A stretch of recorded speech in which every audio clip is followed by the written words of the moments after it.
Wanyoko so we just on Sunday memo. Tian pani bato we are money o abinyon me no monsia we ya o.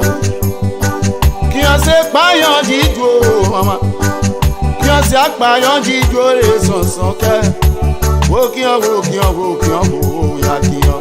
Kian se payan jijo. At Focus on Liberia, we discuss everything Liberia, from education to politics, arts and culture, entertainment, agriculture, history, religion, family, and technology. Focus on Liberia uncovers and showcases the best of Liberia and shows the world the truth about Liberia. We educate, elevate, and promote all things Liberia. We conduct interviews, panel discussions, debates, and more. Tune in to Focus on Liberia on Facebook and YouTube and be a part of the stories that make up the news. This is Focus on Liberia.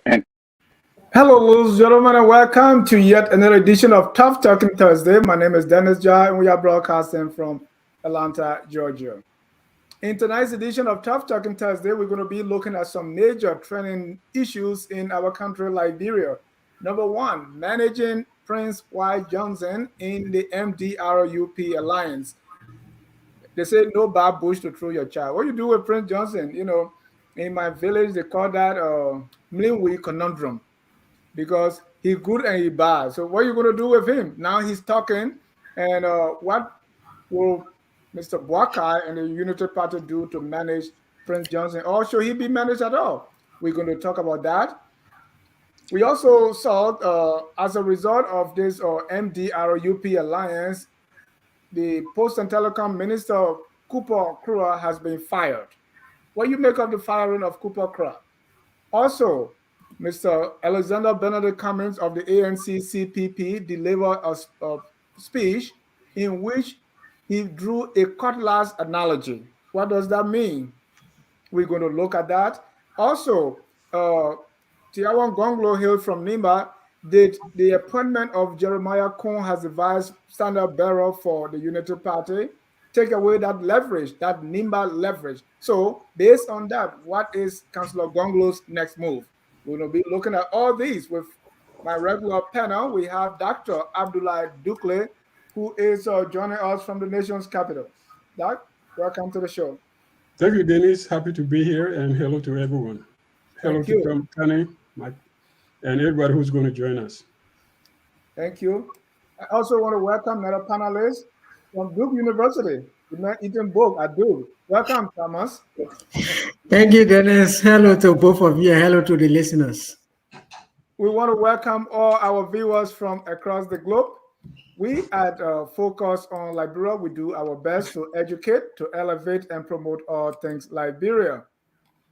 So we're going to get into it, and we have some panelists that are on the way. It's Thursday. We are almost getting to the weekend, and so schedule is not that great.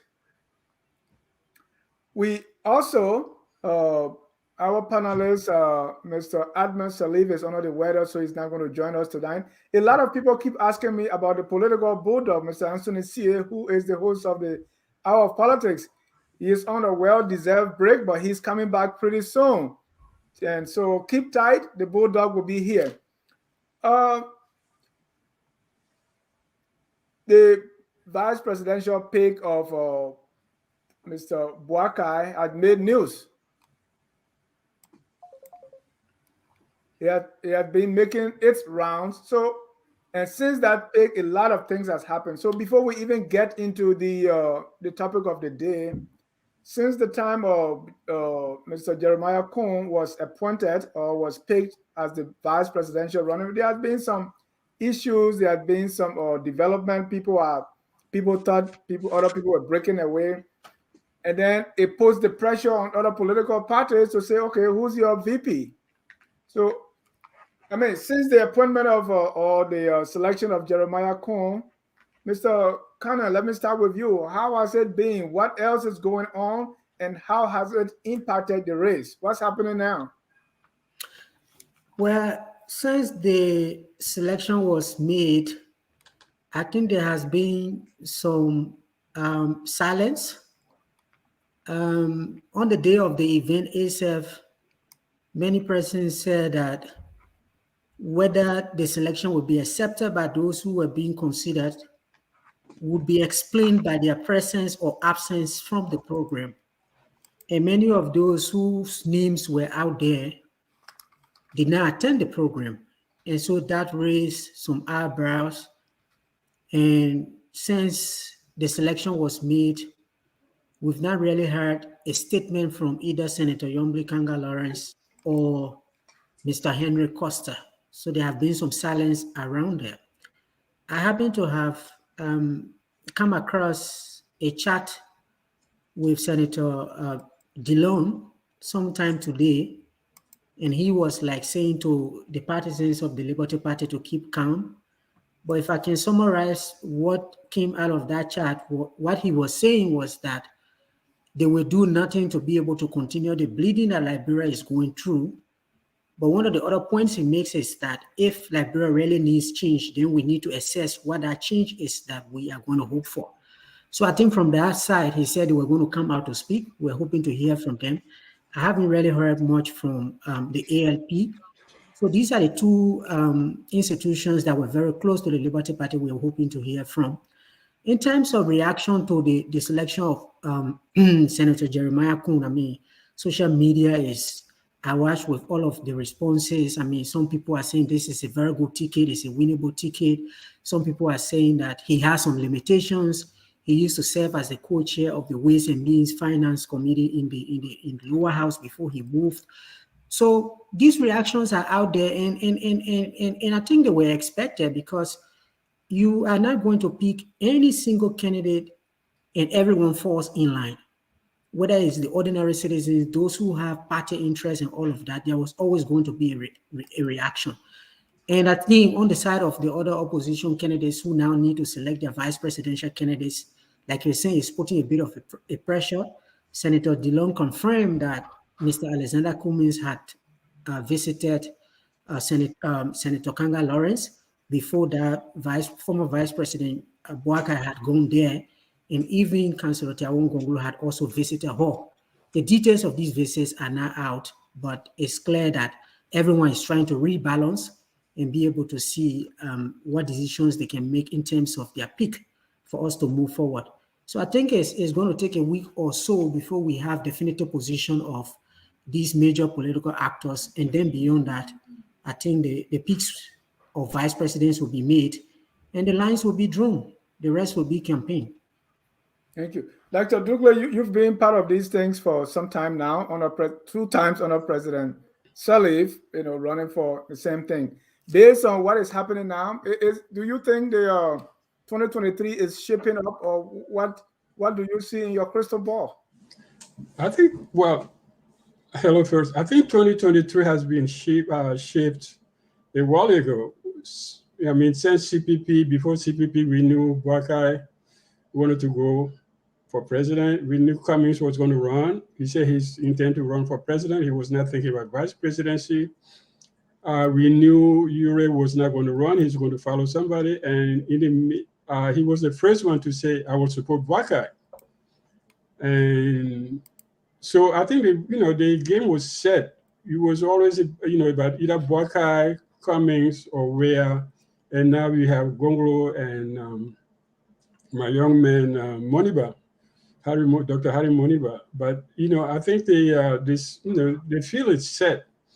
What I wanted to add though is that it's so funny that we make this whole thing about choosing a vice president has become so much of importance. And maybe that's because the candidates have to have some things they have to balance. They need a balance somewhere. The Boakai, given his age and health condition, needs somebody younger and more dynamic. Cummings needs somebody who will probably balance. So if you see people talking so much about the vice president, that means the presidential candidate needs a balance. Because we didn't have this problem when Ellen was choosing Boakai. She just went and said, I'll choose Boakai. In fact, even the second term, the VP was supposed to come from lab. I don't know if you guys remember that. VP was supposed to come from lab, so Vani Sherman was in line. But Ellen came out and said, well, why do we want to break up a team that is winning if we trust this government? So let's continue with the thing. And then at the end of it, we'll leave it to you young guys, which did not happen. But I don't think, people really understand the role of the vice president. Maybe that's the problem. People think that, Prince Johnson is going to do this and that. I think that's what we're getting to, right? Or should I wait till you bring the question up? No, but based on what we see now, does it tell us where the line's going to be drawn? Who's going to be in the top two? Or is it, what do you see as to how the race is going to turn out? Well, I think it's going to be, you're going to have three-headed race at the top. Alex, Cummings, Buakai, and Ware. And Gongloe, I don't know how, I'm not sure if you get to the top, but if you get there, it will be good. It will be making forward. But for the time being, I think the race is really between the three. But some people try to reduce it to two. For, which two? Huh? Which two are they trying to reduce it to? They try to reduce it to Buakai and Ware. That Cummings may not even make more than so there are all of those things going on, but I think that the problem is now in the opposition. But do you think the Jeremiah Koung selection, do you think it energized the Buakai ticket or it took away from it? No, it did energize the Buakai ticket. That's the VP everybody wanted. Either they wanted Koung or somebody from Nimba, but definitely they wanted somebody from that corner. I mean, Nimba is like, they have there's this myth that Nimba always votes together, that everybody goes where Prince Johnson goes. I mean, that's a myth, but I think Jeremiah Koung won big Miss Webb by what, 4,000 votes? And that was the difference between her. I mean, those 4,000 votes could have come from this, or that CPP. If CPP had stayed together into the election, she would have won. So the thinking that Prince Johnson would draw 99% of Nimbayans remains to be proven. And that's, I think that, there might be some issues that, are for Buakai. But definitely, it gave the impression that he has a good ticket. How does he manage it? How does he work it? How does he manage Prince Johnson in the process? How much can Mr. Koung bring in? And how Gongloe is going to fare in Nimba? And how much undermining Ware is going to do in Nimba? Don't forget, he has the money. He has a bully puppet. So he can manage, he can do a lot of damage to the campaign in Nimba. He may not get the votes, but he may make sure they don't go to Buakai. Yeah, thank you. Welcome, Mr. Gongloe. Mr. Kana, let's start our tonight's topic on managing Prince Y. Johnson. And the reason I said managing is because Prince Y. Johnson, from his days in the 1990s, has been very unpredictable. And he talks, even before Mr. Buakai could announce his running mate, Prince Johnson already said something in Nimba, that yes, the VP is going to come from Nimba. He also said before the firing of Cooper, he said something, right? He even listed that there were Nimba people that were marked to be fired. He also made some remarks against Yombli Kanga, even though he retracted most of it. So he's going to be talking. How does Mr. Buakai, who is not known for talking so much, manage Prince Johnson? Or does it need to be managed at all? So before I come to the issue of Senator Johnson, I just wanted to say that whether the election is going to be a two-way race or a three-way race, I think it really depends on where Senator Kanga Lawrence and the Liberty Party faction that she heads goes. If she decides to remain with the Joe Buakai and the Unity Party arrangement, I think it's going to be hugely a two-way street between former Vice President Buakai and the CDC. depending on where she goes, if she goes to maybe Alexander Cummings and the CPP, I will most likely think it's going to be a three-way race with a very small margin in terms of who comes first, second, and third. So I think the Liberty Party, where they go, will really figure out, will really be able to tell us how this race is going to shape up. Well, so let me put you there. What if she goes with Councillor Gongloe? If she goes with Councillor Gongloe, it's going to pull a bit because you have Nimba, you have Grand Basso, you also have a lot of, people normally talk about the Basso belt. It's not only in Grand Basso, it is in Monserrado and in Magibi. So if the two can combine and they get a lot of vote from Nimba and Grand Basso, I think they can be able to get a considerable number, but I don't think it will be able to put them in the second round. That's why I really do think about their collaboration. So coming to the issue of Senator Johnson, like you said, I mean, everyone was waiting. We're all on the edge. It was not very clear who was going to be picked until Senator Lawrence put out that press release that the vice president had said to her in a meeting that he was going to pick outside the Liberty Party.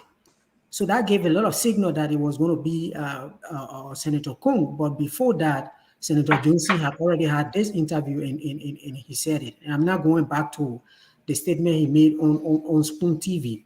But I think this is something that the Unity Party needs to manage very well, because even before now, there were some of these issues with other collaborators who were ahead of the party in terms of putting information out about the former vice president, about things that he was doing, about trips that he had taken. So I think this is not only about managing Senator Johnson, but it's also as a party making sure that these different actors that you are bringing together, you are able to have a structure to be able to put out your information and to be able to manage them. In terms of Senator Johnson, I think Mr. Gongloe had made some comments about this in the past, that in some instances, he wants to put himself in that position to say that I was the one that got this done, and therefore I'm putting it out so other people come and confirm. But there's also this concern that there is no distinction between him and Senator Koung, who has been selected as the running mate. So I think he can be able to help to be able to allay those fears if he can be able to calm down a bit and be able to push and give space to the party to be able to make these statements by themselves and to be able to see Unity Party as an organized party with a history to be able to manage these kind of relations. So I think he just needs to do a little favor to Senator Koung to be able to reduce his engagement. The Unity Party does have a spokesperson. I'm sure they are going to put their team together in terms of campaign, but he will do the Unity Party good to be able to step down a bit and create a space for the party to play their role. And I think the Unity Party also needs to do some work in the background to be able to manage this. I don't know for sure after he made that comment about Senator Lawrence and he came back to retract it. I think there must have been some calls in the background that was happening in the party, and therefore he needed to come back to be able to resolve that issue. But in terms of management, I'd say yes, it's not only Senator Johnson, but all of their affiliates. I think they need to manage them. That's the only way you see them as a party that has the ability to be able to manage themselves going into this election. Mr. Gongloe, how does the Unity Party manage Senator Johnson? And does Joseph Newman Barker have what it takes to manage not just Senator Johnson, but all the moving parts? Well, I think the problem, I think there's a difficult issue here. Firstly, how does the Unity Party manage Barker himself? Because Barker looks frail. In many instances, he has to be pushed very high in order to even get to make a press statement. He doesn't react to national issue immediately. It takes a while. There has to be outcry. In fact, in many instances, Henry Costa will have to be calling him out before he gets out to speak on Costa's show. So, so the party in a campaign mode in the next 4 or 5 months, they have to see if he's going to be proactive. There are going to be moving issues in the campaign. Will he be getting out there ready to react to those issues? That's one. Second, Prince Johnson is not manageable. I think this is just a bad decision by Barker himself. I think it speaks to his leadership. It speaks to the more you talk about experience, whether experience in this case it leads to good judgment is yet to be seen. We're probably going to see it as we move towards 23 October election. So here what I will say. I know Prince Johnson. Many of the people who are not Nimbayans don't know Prince Johnson. Prince Johnson, 2 weeks before that press statement in Monrovia, he called on his own radio station in Nimba, in Ganto. He has a Christian radio station there. He called there and explained and basically lied, because he's a pathological liar. He lied on Councillor Gongloe and lied on Yomli Kanga. In that statement, he said, Omer Bwaka has united the opposition. That was long before Bwaka could even go to Buchanan. That was long before Bwaka could even call Yomli and Koung to Bombing Hill. He made a statement. He said, Koung is going to be the standard bearer, the vice standard bearer with Bwaka. And Yomli is going to be the campaign manager. She would then be the president pro tem. And Councillor Gongloe has agreed he's going to be the Minister of Justice. Bwaka has united the coalition. He made that statement. LPP chair Spencer Glay in Nimba did contact LPP chairman Nyakwa Zeze and even spoke to me. And we told him go immediately on the radio station and react to that. That at no time have Bwaka and Councillor Gongloe met, let alone agree on a formula for 2023. So go and retract. Prince Johnson is lying. That sort of lie, if you let it rest, it enters people's subconscious mind and they begin to take it to be truth. So that is the PYJ. Weeks before he made that statement, he has already started lying many times in Nimba. Now, I can come to do a comment earlier because I just came in a little late. PYJ, the election in Nimba, I will talk specifically on Nimba. It is going to be an interesting combination. There will be a lot of, at this moment, MDR is actually collapsing in Nimba. I will tell you this. The only elected representative for MDR is Representative Gompu Kagon. He's been threatened now to be expelled from MDR. He comes from District 4, which is one of the strongest bases of PYJ and Jeremiah Koung. This guy has declared support for President Weah, and he's campaigning full blast with his team. This was a coalition that Senator Koung had in 2020 by-election. Guess what? That coalition, the Lakshya Center Club, Representative Gompu Kagon, they've all gone. How you call it? Wilfred Bangura, the Deputy Minister of Commerce for Administration, they're all gone. They are now where we are, okay? And they are fighting. In fact, they have the we are for NIM, we are 2023. We have Nimba for we are 2023. They are now moving full gear. They have the resources and the money. Where are they campaigning? In Koung and Prince Johnson Hardline. Okay? And I know the villages they're going. I know the district campaigning, which where is they are hitting in the upper Nimba belt very strongly. It is going to be an interesting campaign. I know I just left the call this evening with some of the folks who are involved in that.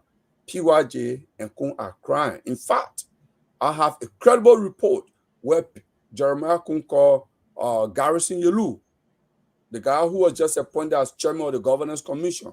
He contested in the last election in Kim Ter. He said to me, I heard it from him, Koung offered him $100,000 US in order to leave the government and supporting not to campaign against him. Because in Bellegarde district, which is a conflict belt, he's a very popular fellow. He is now part of Weah Nimba strategy. Former Representative Wally Duna from Ban, he has joined Weah 2023 campaign. So those are upper Nimba area that are expected to be stronghold of Jeremiah Koung and Prince Johnson. the alliance that brought them in 2023 has crumbled. For me, it's an interesting scenario to watch. So before you land, is Councillor Gongloe campaigning in those areas? Very strongly. We have a ground game. In fact, Madam Way is here. Right, but the way you are saying it is like the CDC is trying to wrestle this from No. We have our strategy. I'm not going to talk about astrology here. We have our strategy. I know Madam Way is leading our strategy in Nimba, and it's going to be effective. She was in Ganta, and I think many people saw her birthday party in Ganta. And Ganta is one of the largest vote area in Nimba. In fact, we call Ganta the political shrine. When you win Ganta, actually you set the tone for the rest of the country. She's going to be in Nimba. And I talked to her this evening. She held several meetings in Monrovia today, and she's headed back to Nimba, and we know the message she's giving is very strong. This year, it's a year that the political cartel, the Nimba political cartel, represented by Koung and Prince Johnson, must be demolished. And it's going to be demolished. We will, certainly. We know the forces that are combining now, the alliances have been built to demolish our cartel, and will. Thank you. Let me welcome Mr. Ahmed Sharif, who's joining us from the nation's capital. Mr. Sharif, we are talking about managing Prince Johnson, and Mr. Gongloe brought in another dynamic. Say Mr. Bouaka himself needs to be managed because there are a lot of moving pieces in the Unity Party. What's your take? How does the Unity Party, Mr. Bouaka, manage Prince Johnson, and does he require any form of managing? Mr. Sharif, unmute, please. Unmute yourself, please. Mr. Sharif. Okay, go ahead. You can hear me now. Mr. Prince Johnson, Senator Prince Johnson definitely needs some vision. But the question remains, is he the kind of person that can easily be managed by anyone? That is really where the question is. The Nimba coalition has always held together behind Prince Johnson. But this particular coalition has been breaking over the years, like Mr. Gongloe is saying there, has been breaking up over the years, whereas people are now beginning to look in a different direction, because the people of Nimba have always looked at Prince Johnson as the godfather of the county. But now they feel that that hand has been overplayed, and they are looking at other leads to actually come out and better represent them. The question of whether Prince Johnson can be managed is something that remains to be seen. Like Mr. Gongloe is saying there, the issue is there has been a lot of road building and other developments that President Weah has taken out in Nimba, especially paving the road from Ganta. The last time I went there, the road was done from Ganta to Saclay-Pierre, and they are striving to go beyond that. So with that particular access, because remember, Nimba is the breadbasket of Liberia, so a lot of the plants that you have in Liberia come from that area of the country. So people are now able to actually bring their goods to Ganta easily, and all of the people are saying that. But that's not the only road. There's also another road that is heading to Saniquil. It's also paved under this regime. So people are beginning to see something that they... Yeah, towards Logato. That is also being paved. So people are now beginning to see things in a totally different way, because everybody is trying to grab Nimba. And President Weah himself said, hey, I also have Nimba connection. In fact, we are all Liberians, so I am also somehow connected to Nimba, not just Grand Crew, and therefore we're going to carry development in all of these places. And I think the people saw that. The people saw those tangible deliverables that were carried out. So because of that, people are now beginning to look at things in a totally different way. The noise that has been going on in Monrovia is whether the pick was the best pick for Vice President Bouaka. I believe it's the best that he could have done. but is it something that actually the party or the people in general will have expected him to do? But again, I don't think he could have gone beyond that, considering where Unity Party has been together with the other parties that were in the coalition. There was no way he was picked any of the other candidates. He had to look outside the box. But outside the box may also not be the best choice for the country. And we are beginning to see some blowbacks about that right now. And Mr. Sharif, President Weah, I mean, almost in past elections, doing business with Prince Johnson was the order of the day. In fact, President Weah have tried until we saw that sermon where he kind of lashed back at Prince Johnson. So now Prince Johnson is that alliance broke. So is it because Prince Johnson is no longer supporting President Weah? This is why he's taking alternate route, you think? Well, Prince Johnson is broke away with President Weah in an alignment that started back in 2017, which has gone on until recently. But yes, everybody is beginning to go in a different direction. I could have only wished, even if you want to go away, I wish it could have been done in a more civil way than the way it is being done in such a divisive way. People always have their rights to move on. I don't think you are tied down to any party, but to malign others and make it look like others are demons in whatever they do, and you are the whatever you want to perceive yourself to be. Sometimes it has a way of coming back to bite you.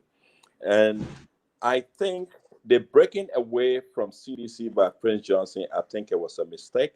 And I think he is beginning to realize it quickly, because everything that he had really hoped for to bring to the Unity Party is not working out for him so well.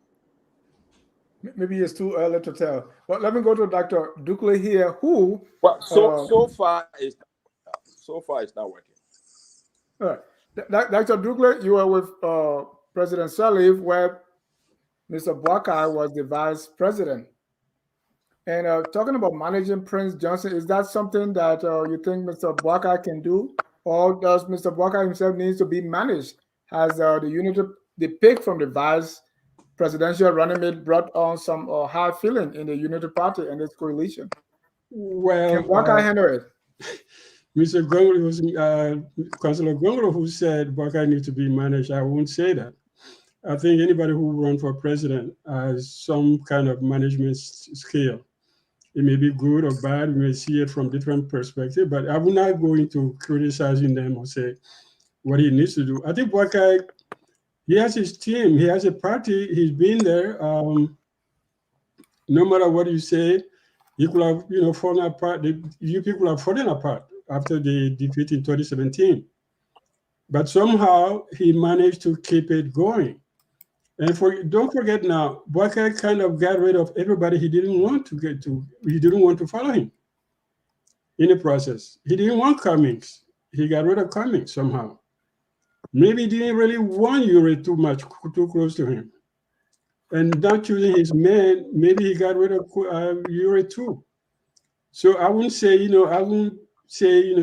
anybody who's running for president, who can put together 1 to 5,000 people in the street for whatever event it is, I won't call that person that need management. I think everybody got their own management style. So having said that, but coming back to Prince Johnson and the vice president issue, I think we put too much emphasis on the role of the vice president. We seem to think that the vice president is co-president. I was in Madam Sirleaf's office. I know what Boakai went through. And we also what Joe Howard has been going through till the election came up. Where the vice president can be shut down completely. Even with over time, Benny Warner, I knew Benny Warner he didn't know anything about anything that was going on. Boyka had no clue. I mean, Boyka was vice president, only a vice president in our system. You there till the president calls you to say, do this. Even things that come to the Senate. Once the president sends a bill to the Senate, you can't even discuss it. All you have to do is vote for it, because you cannot go open and say, oh, the president already signed it, so therefore, but that's the whole thing. If the president sent a bill that she reviewed with her lawyers, and she sent to Boyka and say, okay, you, the vice president, will take this. She was, I'm talking about Elena, she would send it to the president pro-tem, the speaker, and the vice president. The vice president knew the president has done her work. So he will never come back to her and say, you know what, because he's supposed to be part of the preparation. But 99% of the case that's not the case.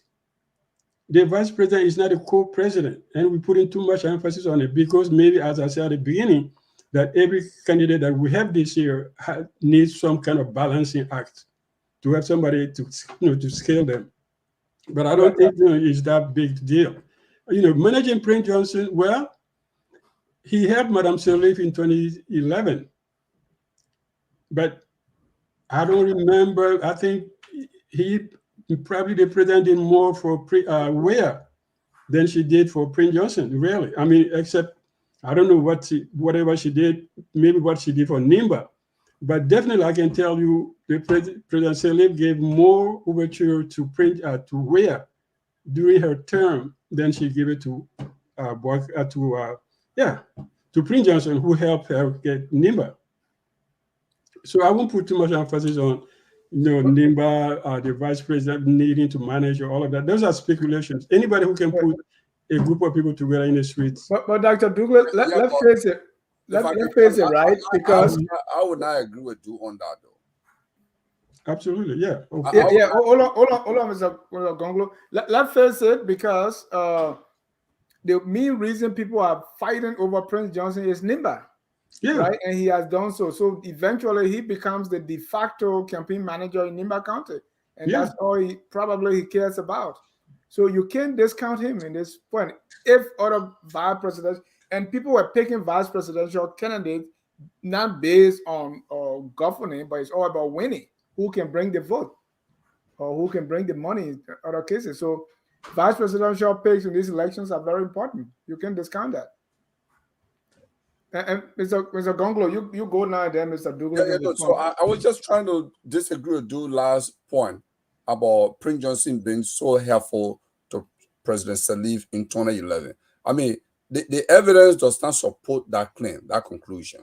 In 2011, legally, there was a runoff election, but technically, there was no runoff election, because before the runoff election, CDC have officially withdrawn, announced that they were not participating in the runoff election. I was in Nimba. I participated in the election. The turnout at the pool was very poor. Okay, so yes, Prince Johnson declared support, but there was no competition after that. The real competition where Prince Johnson declaring support was actually in 2017. Because in 2005, Prince Johnson declared support for Weah in the second round. He, Van Sherman, Harrison Conway, who can go on name it. And the coalition in Nimba at the time for Sirleaf was the late Dr. Dan, the late Dr. Cotto, Councillor Gongloe. They were the Sirleaf coalition in Nimba in 2005. And they won. In 2010, 2011, when Prince Johnson came over, there was no runoff election. So actually, 2017 is where he showed in the runoff election for Weah, but not for Sirleaf. Of course, it was like killing one bird with two stones. Sirleaf called him over to John Weah. So yes, so in that way, yes, he did help Sirleaf in that, because that's the direction Sirleaf wanted him to go. But the point out, the other thing I want to add, I think Sherry, actually tonight, I'm clapping for Sherry. Sherry has been very balanced here. When you criticize Prince Johnson's departure, the manner in which he departed from CDC, I hope you guys took note of that. He said it was not the appropriate way. And coming from a unity party surrogate, for me, it's important. Okay? And I hope we can even delve into this more. Because today, what is happening in PYJ coalition in Nimba, which is putting fear now that this week, Ambassador Bwaka and Koung should have been headed to Nimba this week, or actually today, to introduce Koung, to present Koung as a running mate to Bwaka. It was called off. It should have left today, introducing Ganto on Friday, introducing to Secretary on Saturday. It was postponed for time indefinite because today, the coalition, the guys who were around PYJ, who decided they will stay where we are. What are they saying to Nimba people today? That in fact, PYJ was setting over our hair. He and Koung were the cartel. They told we are that nobody can get a job in your government without us. They should come through us. And today, President Weah can appoint them direct. In fact, Garrison Yelu, Honorable Garrison Yelu, he told me today, he said the only reason why he took the governance commission job is because PYJ went on radio and said as long as he's in government, Garrison will never get a presidential appointment. So when the job came, he said, I will take this job this late hour only to prove to PYJ I can get presidential appointment without him. So what are they doing? They are fighting him. He's crying. He's literally crying on those boys. They are recording. Thank you. Dennis, can I make it? Yeah, I just want to make then Dr. Duke. Yeah, I just want to make a quick point on 2011. I disagree with Mr. Gongloe that Prince Johnson wasn't very helpful to Madam Salif. When the CDC,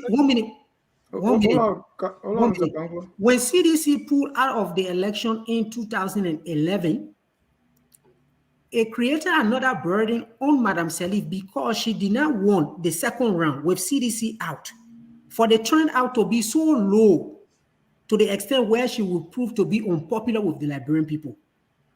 We were all in the country. So even though she was the only candidate technically in the election, she had to work over plus to make sure that people came out to vote for her in that second round. And in that second round, she had to work with a lot of these political parties, including Prince Johnson, to make sure that she could even get a vote that is considerable enough to show that she was popular. So even though it was not a competition no longer, but there was still this strive to make sure that people came out in that second round to be able to vote. Thank you. Dr. Duke. Yeah.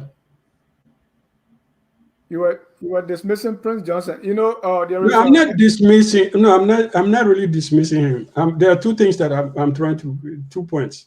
One, there is a perception of his, political sway in Nimba. We can't dismiss that. Two, the second point I'm trying to make is that the vice president is not a co-president.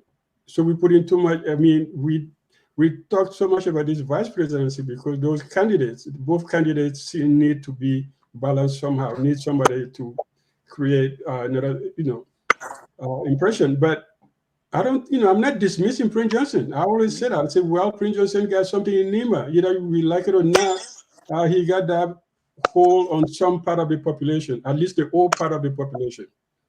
There are changes. And I was the first one to admit it. I admit that there are changes in Nimba. We all know that. The new generation of voters, those who are 18 years old, don't remember what happened in 1990. They don't know what happened in 1985. Even people who are 25 to 25 years old, they don't remember what happened in 1980, 85. They have no idea. So their political ideas may be different. Let me. Yeah. I'm not dismissing him, but I'm dismissing the importance we are attaching to the vice president role in the government. All right, I want us to move on to our next piece, and Mr. Sherry, you will come in with that, which is the dismissal or the firing of Minister Cooper Kruah. So Cooper Kruah joined the coalition in the MDR-CDC coalition, or alliance. And that's how he got the job. Now he's been fired, and there are various reactions. Some say it's justified. Some say the president should be above that. Why are you firing? Dr. Dukley, what's your take on this whole, and it's still linked to Prince Johnson, right? Because Kruah is the chairman of his party. Yeah, he's a member of the party. So he went to an event where his party was represented because he's a member of the party of Prince Johnson, if I recall. So he went to the event. I don't know how you call it. You say, it's not stupid. I think it's just childish. You don't do it. I mean, you were 6 months before the elections. You got somebody. This is the time where you prove that you are above those kind of petty things. That you run your government. That you're not there to be slapping people around and getting away with it. No, I think it was a bad decision. Definitely. I think I mean, half of the government now was in Salif's government. I mean, the top everybody. Where had a job?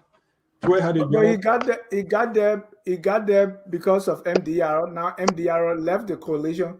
Some are saying he could have just left himself, willingly. Because I don't see it that way. If he's a minister, he's in the government. The NDR left the government and but they're not joining where for the next campaign, but they're still part of it. Have they left the coalition officially? Have they said we're not part of the coalition? Are we moving on? Or Prince Johnson just say, no, I'm not going to support you, and then everybody follow him? Yes, they left the coalition, right? They are no longer supporting him. Have they left the coalition officially?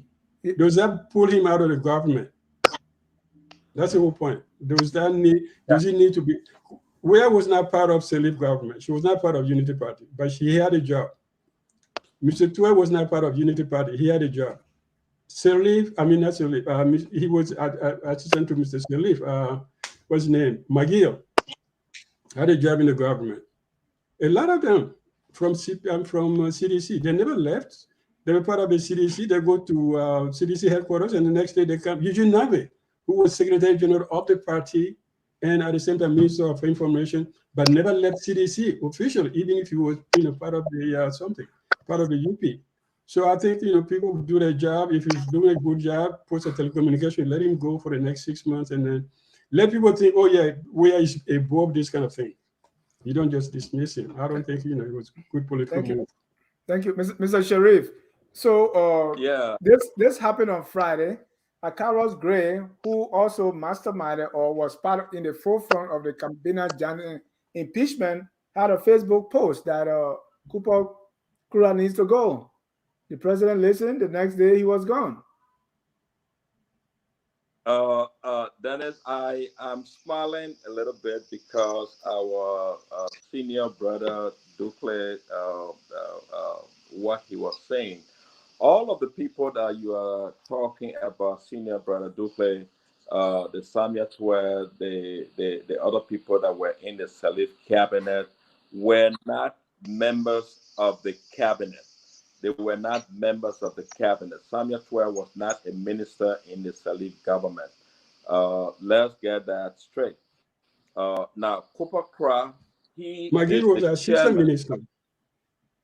Yeah, but that does not put he was not part of the cabinet position. That's a cabinet job.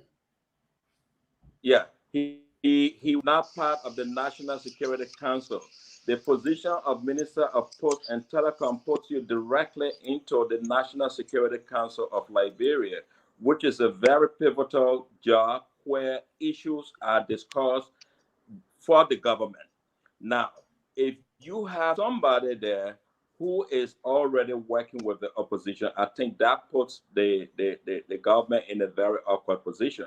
As Minister of Post and Telecom, you are also in charge of the telco and the LTA. In fact, you are in charge of all the telecommunications network within the country. So that puts you in a very special category, whereas they expect a lot of things. There are a lot of information that come to you. So you want this person who is heading all of these institutions to be in the opposition camp while working in your government. I think that is hardly something that we can justify. I think the most honorable thing my dear friend Kruah could have done was to resign. In fact, he's not just a member of MDR. He is the chairman. He is the chairman. The MDR has left CDC and formed an alliance with Unity Party, and that is where they are. And that is fine. In fact, Prince Johnson recommended a lot of people to President Weah who are still enjoying his confidence in this government. In fact, all of them are still working. But this particular issue of Kruah became a national security concern. And it has nothing to do with whatever Akaris Bill might have said out there that he should go. But I think the real concern is that he's a member of the National Security Council. And you can't be serving in that position and then also serving as the chairman of a political party of the opposition. And so the firing was really justified. 6 months to the time, yes. If he had done it a year ago, it will have still been the same. Now, I think everybody gave credit to President Weah. He's not someone to fire people. I think it is so difficult for President Weah to fire someone, but if you see him doing it, then it has to really be something. You were mentioning Eugene Nangbe. Eugene Nangbe was a member of CDC. He's a founding member of CDC.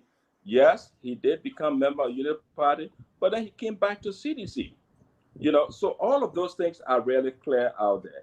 There is no ambiguity. So Mr. Sharif, I thought MDR formed a coalition with the CDC, and so when MDR left that coalition, then all of them should go. But other members of MDR are still in the government. So why are they taking on Kruah? A lot of members of MDR are still enjoying the confidence of the president in the government in different capacities in the security sector, in other. So what's different about Cooper? Is it because the job he holds, or because he went to the gathering? He was member of the National Security Council. He was member of the National Security Council. Yeah, but Cooper was not on the Dennis, okay, Sheriff, may I ask you? It was not last week that Prince Johnson broke away from CDC.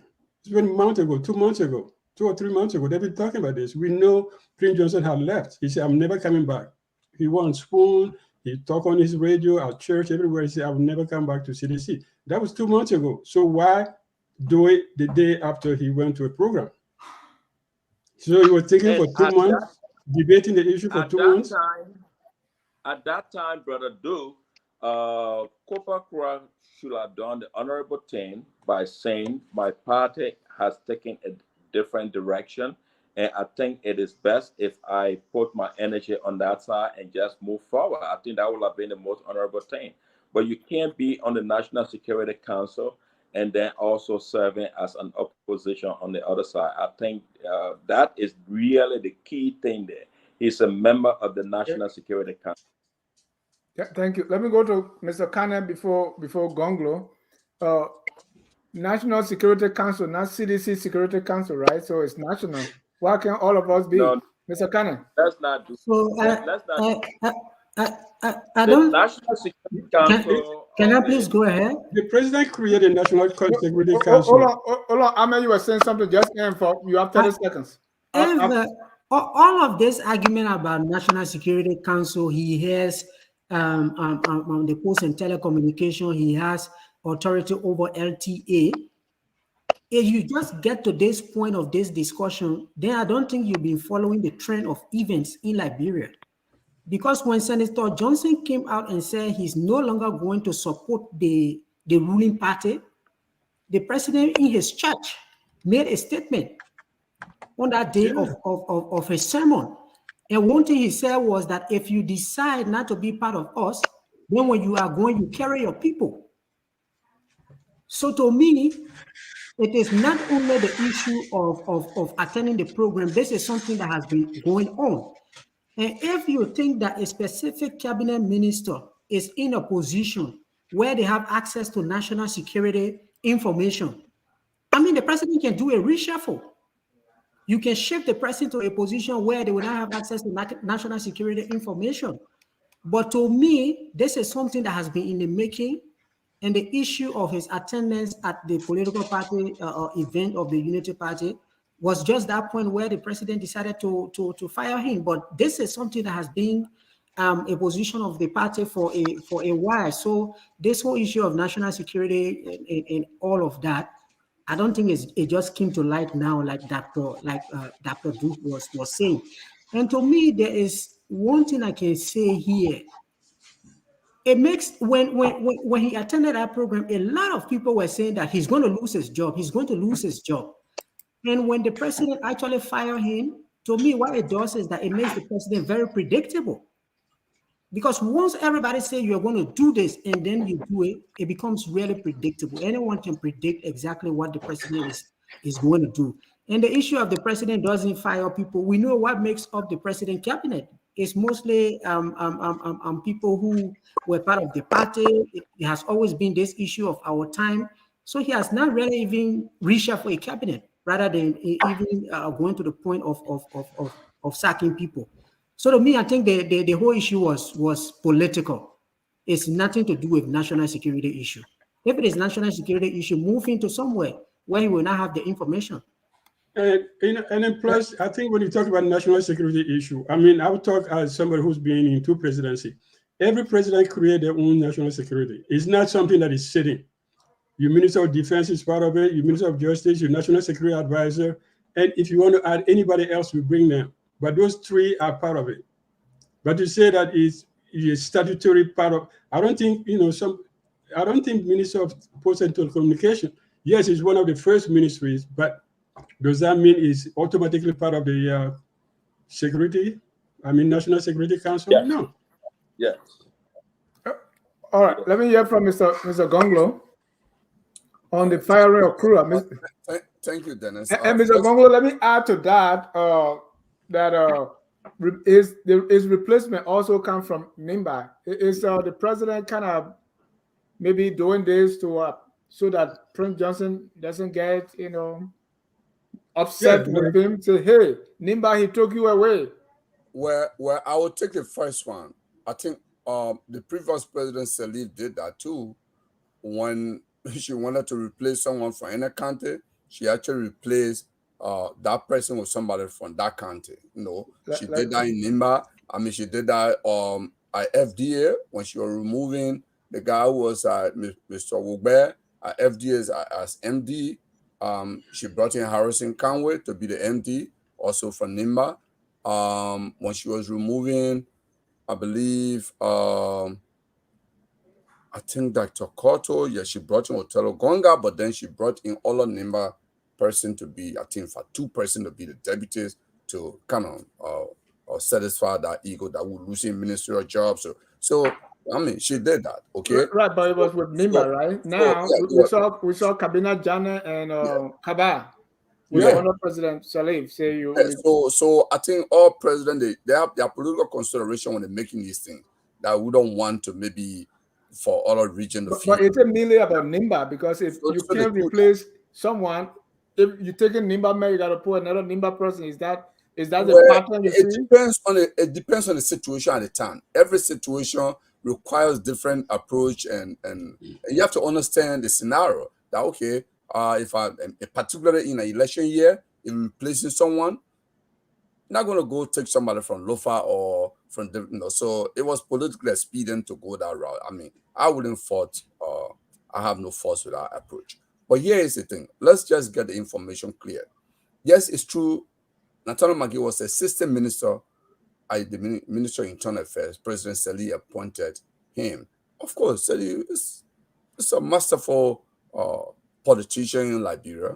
She has been dealing with the CDC, try to quiet down because there's so many demonstrations in her administration. And Nathaniel Maggie didn't even last. I'm not sure he made 1 year. He was pressured. No, he was there. He was there. No, he was there for a short time. When CDC started to demonstrate, they actually pressured him. He did resign. He left. Quietly. He left. Let's come to Cooper Kruah. Because we talk on this issue, we need to set the record straight. Eugene Nangbe was part of the deal that Salif made, I think, in the Rwanda election, and Eugene Nangbe flipped over, came over. What happened? Eugene Nangbe actually did Johnson or Unity Party, formed and even became Secretary General of Unity Party. Okay, so that is not an issue to even. She basically recruited him from CDC and brought him over, converted him to become a UPist. And became Secretary General, the chief scribe of the party, of the ruling party. So we can't debate this one. We can't compare with this. But here are the facts. Like Mr. Kane alluded to that. President Weah is the president. Prince Johnson is a senator. Prince Johnson started actually taunting President We are for months, challenging him that you can't do the President We are replying at the church. Like Mr. Canner alluded to that. I said, if you live in, that's fine. Live with your people. And yes, President We are, Senator Johnson left, but just few weeks ago, he challenged. In fact, there was a press conference, I think 2 weeks ago. There was a press conference in which he even called the inspector, the county inspector for Nimba, Mike Blion, and said, oh, they want to fire Mike Blion, fire him, Mike Koung. Of course, he has been sending this bit a challenge to the government that you can't do this to my people. You know, you want to do this. Of course, if you develop two poles, like Joe Wallace said to me before, it's only a matter of time the poles will clash. And that's all he did. He challenged and he invited this and it happened and he started to cry. After all, we don't need to debate this. Serving in government, presidential appointees, it's a prerogative of the president. The president can decide to appoint even a vassal to the secretary in a county. The Constitution has no limit on who the president can what kind of appointment the president can create. There are some appointment the president may create just for expediency, and they don't have to go for confirmation hearing. That's why we have imperial presidency. Until we reform our constitution, we're going to have this issue. Okay, so I wanted that actually clear out here. Let's set the record straight. I think this firing by President Weah is within his constitutional power to do it.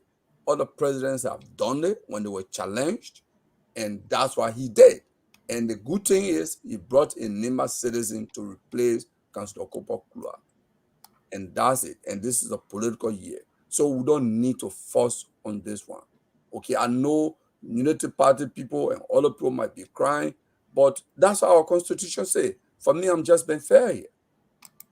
I mean, If I may add just 10 seconds, I don't think anybody disagree with the fact that the president has the prerogative to appoint what she wants at any position. I don't think any dispute is that. I think the perception, we're talking about perception, political perception of an act, of a political act. Everybody knows the president can hire or fire anybody. That's not an issue. That, tomorrow he could have, appointed a man vice president if he wanted to, but that's not an issue. I think we're talking about I think my perception. Hold on, Mr. Gongloe. No, my perception is that when something like that happens, there's some movement for political action, and this was not the right time for firing somebody from Nimba, because you and Prince Johnson have been at it for 2-3 months. You tell the man, okay, my man, you got to resign. I don't want to fire you because your party has left. Can you resign? If he doesn't resign, well, but I don't think it will. If I were advisor to President Weah at this point, I'd say, no, Mr. President, just wait, because this thing just happened yesterday. If you fire him today, it's not. Just wait few weeks, talk to the man. That's what I would have done. I'm talking about perception, not the legality. Legally, yeah, the president can fire anybody.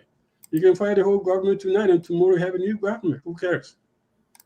So, but if I may add to this, I think I just want to bring this piece because it's not in public domain. But to what I've gathered from some of the PYJ people who are staying in the government, because I know some of the boys, I'm from Nimba, they are all from Nimba. All the MDR people that are in government, they're all from Nimba. Some of them are my former students. I taught them. I talked to one particular one who I call him a Peking.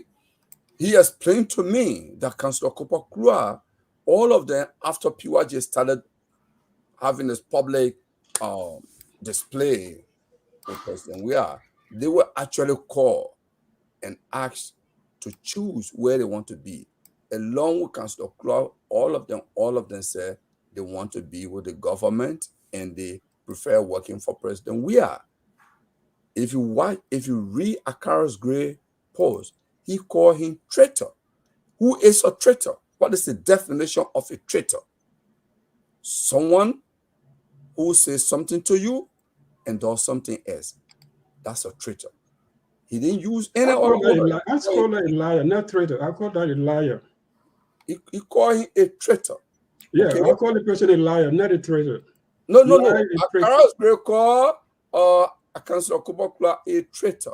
Yeah, I know. Because he had promised to remain with the government. No. I mean, that's my information. I don't want to. Thank you. Mr. Gongloe, let me say this, right? To what extent is this your position? Is it not based on the I don't want to call it rivalry, but because your brother is running, right? And Prince Johnson, because of Councillor Gongloe's stand on the war crimes code, is bitterly against Councillor Gongloe. Is it a spillover of that, or you sincerely think the president was right? You see, for me, I don't argue constitutional power. Power that is constitutionally granted, when somebody uses it, I don't argue that. Okay? For example, I would look, who in the United Party today they are rejoicing? Who was not angry with PYJ in 2017? I was in Nimba. I look in the eye of many of the UP people. They almost could slaughter PYJ if they had the opportunity. Today they're rejoicing, right? Yeah. So what PYJ did in 2017, he exercised his constitutionally guaranteed rights to choose who you want to vote for. Today, President, we are just exercise his constitutionally guaranteed power. What is the argument? No argument about that. And for me, look, not just PYJ, Councillor Gongloe has identified key issues. He has talked about the rule of law, accountability, fighting corruption, and branding corruption. Of course, corruption is a powerful enemy in Africa, in many countries.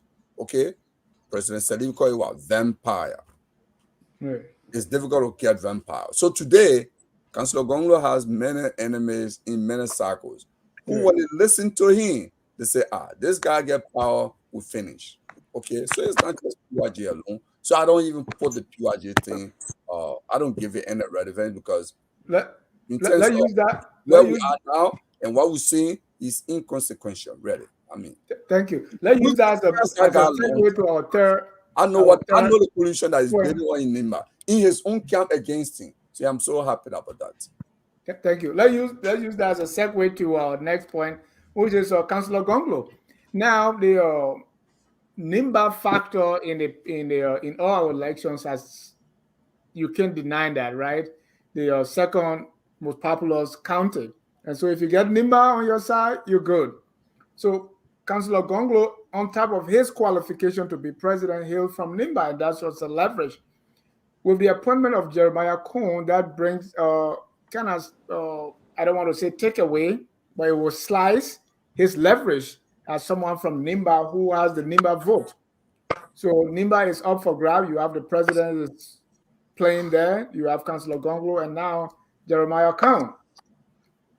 Based on what we see and the appointment of Jeremiah Koung, there were some people in the Gongloe camp who were even looking towards Councillor Gongloe being appointed as Bwakai's running mate.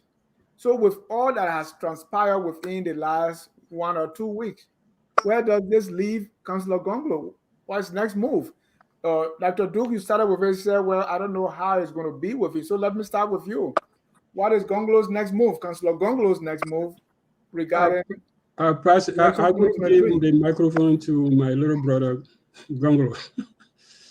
He will tell us where Gongloe goes and what the strategy to move forward. Because all I know is that when we have two presidential candidates, one vice presidential candidate for one major party and one well-known candidate from another party, of course, the votes, if you base it on ethnic politics, the votes will be divided. How will they be divided? How strong are the candidates, the vice presidential candidate and the presidential candidate? That's what matters. And what's the strategy? I think Gongloe could be the best person to lay out what his perception is. What do you make of it? What do you think are Gongloe's chances looking at what we know now? Well, even if Gongloe was the only candidate in Nimba, I think some people would have tried to get their share. even if he was the only one, let's say he was the only candidate from Nimba, he picked somebody from Bassa or somebody from Morovia, he would still be facing that kind of divide. We will not let Nimba go totally. Prince Johnson will try to assert himself somehow in the politics. Unity Party will try to get some votes. And whoever is running for anything will try to get some vote for somebody. So it depends on what they have on the ground and what their hopes are and what all other leakages, because you can't win with Nimba alone. You have to have Nimba, of course. It's good to have 90% of Nimba, but at this stage, is anybody capable of having 90% of Nimba? Can anybody do that? Can we say, oh, Gongloe will have 90% of Nimba votes? Can we say Koung will have, how do you pronounce Koung again? You say, everybody say Koung, you say Koung? Koung, yes. Okay, Koung. Yeah.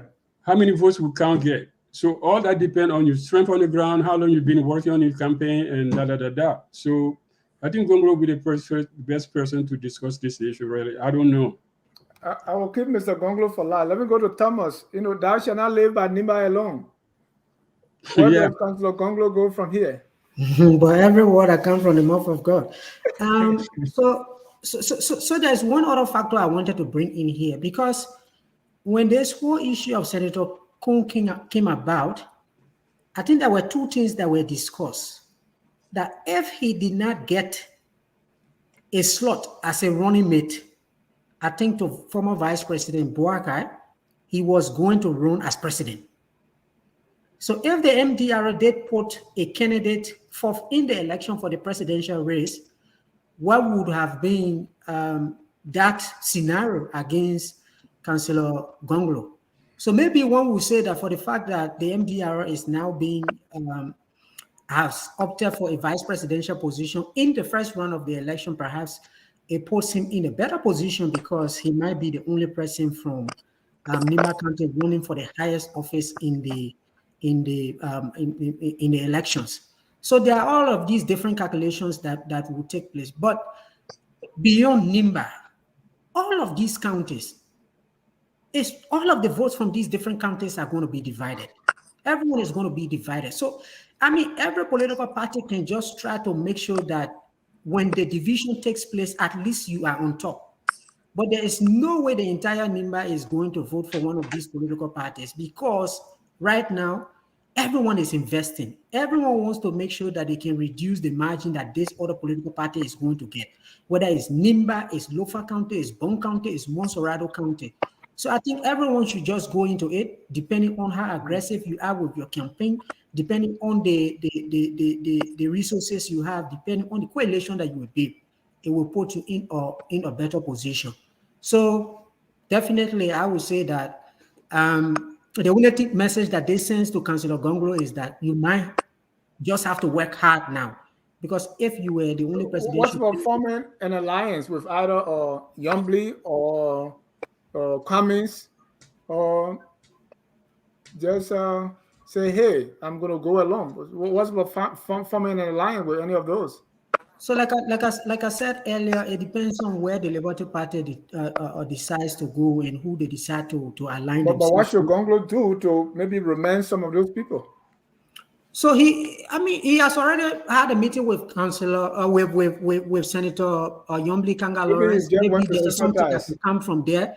Maybe the strategy he will also have to adopt now is to select his running mate from among the pool of people who are available, to be able to add on to the numbers that he's going to get. So the slots are stay open. When you say the pool of people who are available, are you talking about the Boakai rejects, those who Boakai did not take?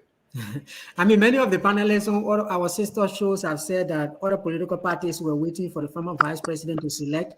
Now that he has selected, I think one thing it gives to them is certainty that he has selected from Nimba, and therefore it allows them to be able to realign their political strategies in terms of adding to what they already have. But overall, coming back to the point of Nimba, I think Nimba is going to be hugely contested. If you get 30% or 25% of the votes in Nimba, if you get to 40%, you should be very thankful. Thank you. Mr. Sharif, what should Gongloe do? Gongloe, If you ask me, I think Gongloe will have probably been a better pick for Nimba County. If I told you must choose someone from Nimba, I think Gongloe will have been a better pick for Nimba than Koung is. I'm sorry if anybody feels differently, but that's just my opinion. Uh, why would I say that? I think Gongloe stands a better chance to unite Nimba and bring the people together to rally behind him. But as it is now, it's a three-way horse race. If Gongloe decides to go in this battle, he's going to get his piece. Prince Johnson and Jeremiah Koung are going to get their piece. And definitely President Weah is going to get his piece. So it will definitely be a three-way horse race in Nimba. What should Gongloe do? Well, I don't know. To be honest, I saw Gongloe last week, and he was looking very energetic, and I was making the joke. I said, but you haven't changed much. He said, no, I still do my push-ups every day. And I couldn't believe that this guy does, he said he does like 50 push-ups every day, you know. But I think it's going to be a real work for him to see how he's going to go about this. Frankly, I don't see how he could go with Alexander Cummings, because I don't think the two of them just come from the same political background. I don't see that at all. Liberty Party, I'm Our not sure. presidential candidate don't pick vice president based on political backgrounds. They just pick, right? Well, I think with Gongloe, it might be a little different. I don't think Gongloe would just go with anybody because, they want to. But I think Nimba is going to be a three-way horse race. And I think President Weah is very much deep into Nimba County. And he's going to take a big chunk out of Nimba, to everybody's surprise. Don't be surprised. It appears to me that you are not giving Councillor Gongloe much chance. You are even talking about push-up instead of talking about the presidency. You don't think? No. What are his chances? His chances of what? Of becoming president? Yes, he's in the race to win it, or at least going to the second round. No, I can't see him going to the second round. The second But what must he do to get to the second round? Wow. Nothing. I don't think there is a whole lot he can do to get to the second round if he is not on one of these tickets. Which tickets you talking about? The CDC or United Party ticket. Mr. Gongloe, what is Councillor's next move? I'm not suggesting that you are representing the campaign. Panelists here. I need to make the disclaimer. Yeah. I do not speak for Councillor Gongloe. I do not speak for Tim Gongloe. I'm not in any leadership position in the LPP. I'm not in any leadership position in his campaign structure. In fact, I have zero idea on when the meeting, what they're doing. I have no idea on the astrology. But here is what I will say. Everybody has powerful surrogate. I think Bwaka surrogate is PYJ. That's Ambassador Bwaka surrogate. That's the person he put his political career in his hand for Nimba, right? In Nimba, Madam Ida Gongloe is a powerful surrogate for her brother. She was on Hot FM today, and she spoke. In fact, when she arrived in Ganto a week ago, she said, 2023 is a year we need to dismantle the political cartel in Nimba that has sat over the professionals in Nimba, that has blocked for them to have opportunity in public service. Until they beg them, until they give them money, we need to send them out of public space in 2023. She was very forceful on that. She didn't stop there. She said, hey, we only know Ambassador Bwaka years of service in government. in his front page article interview, he said, I'm going to take a running mate that will reflect my values, that will look like me, that will have the same vision. Now we know what Boubacar value is because of the person he picked. But that person, guess what else we know? Has record with Thomas Fowler on the Ways and Means Committee at the National Legislature. Guess what? We know that person, what Prince Johnson has said about that person. We also know what the legislative staffers have said about that person is on record. They are scoring role, Prince Johnson has scoring role, and those things play on radio in Nimba. So I don't know whether that reflects Boubacar values. Okay. So, but that's a separate debate. We can have that. I just throw this one out there. We can have this another time. But here, what I do know that there was a poll in Nimba, an opinion poll done on two while they listened to the radio station in Nimba. Right after Koung was named, the journalists named Radio Nimba and I think another radio station conducted a poll. They said, does Nimba want the tail or the hair? Does Nimba want the hair? That was a biased poll. Nobody wants tail, right? And the tail means vice senate bearer. The hair means president. Okay? And Nimba won the hair. The hair won decisively the tail. And that poll has been repeated. And I think it's going to be an interesting debate and strategy as we move towards Ottawa. That's all I can say. That question is a lingering question. And I'm smart about that, and I'm happy. I can't speak for Councillor Gongloe, but I think for me, Boubacar put Gongloe in a better position than many analysts can imagine. Right. Because Mr. Gongloe, that shall not live by Nimba alone. So this is not just Nimba. But here is the thing I want to add. Because there are few things that Liberians agree on across the political spectrum. They want accountability. They agree that corruption is massive in all aspects of our life. Now, accountability from the perspective of the veterans of the war or the president, including President Salif, campaigned that they will go for accountability for the war. When they got power, to her credit, she fought and made sure the TRC took place. There was report, but then she fell short when she was named in a TRC report. I don't know whether it was a good strategy to pull her there. I strongly believe that if President Salif had not been in the TRC report, I strongly believe she would have implemented the TRC report. Recommendation. I believe that. But when they pull her there as part of the recommendation, it kind of conflicted her. Can she choose to implement other aspects and don't implement the other aspect? So who is more credible on this issue?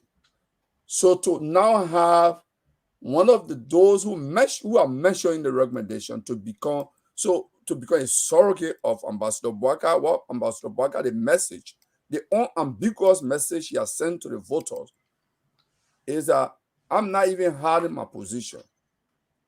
I'm going to ride with those who stand accused, and you're demanding accountability. Others have been saying we will go for accountability when they get power to change. But for me, I'm not even going to go for it. I'm carrying them to the marching with me. And that's a message, a clear message, not even a subtle message Ambassador Boubacar has sent to the voters and to the veterans of the war. Thank you. And it remains to be seen if that message is going to cut it. We'll take a short break, but during this break, we're going to listen to Mr. Alexander Benedict Cummings' speech when he talked about the cutlass. If you have a cutlass in a village where the people are hungry, do you give the cutlass to the oldest person, the youngest, the middle age, or who you give the cutlass to? Take a listen, and we'll be right back. We'll enjoy seeing the citizens sleep in the mud and dirt along this road for days, if not for weeks. We have to do better, my people. we have to do better. And to do better, we have to make tough choices and hard decisions in the October elections. A wise old man told me that when hunger is taking over a village, to give the only cutlass to one's grandfather and the oldest man in the village to go make a farm because he has experience in making farms is to agree to let the village people die from starvation.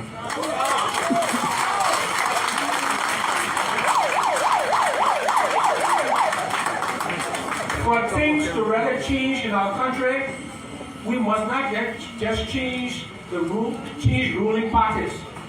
We must change ruling principles.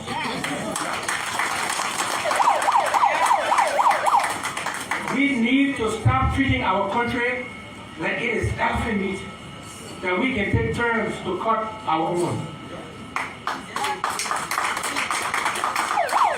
For our people's lives to get better, it is not going to be enough just to change individuals in October. We must elect people with a different mindset about what government is supposed to do and what leaders are supposed to be. Government is not a stealing business, and leaders do not have to be hustlers. Government is to make people's lives better.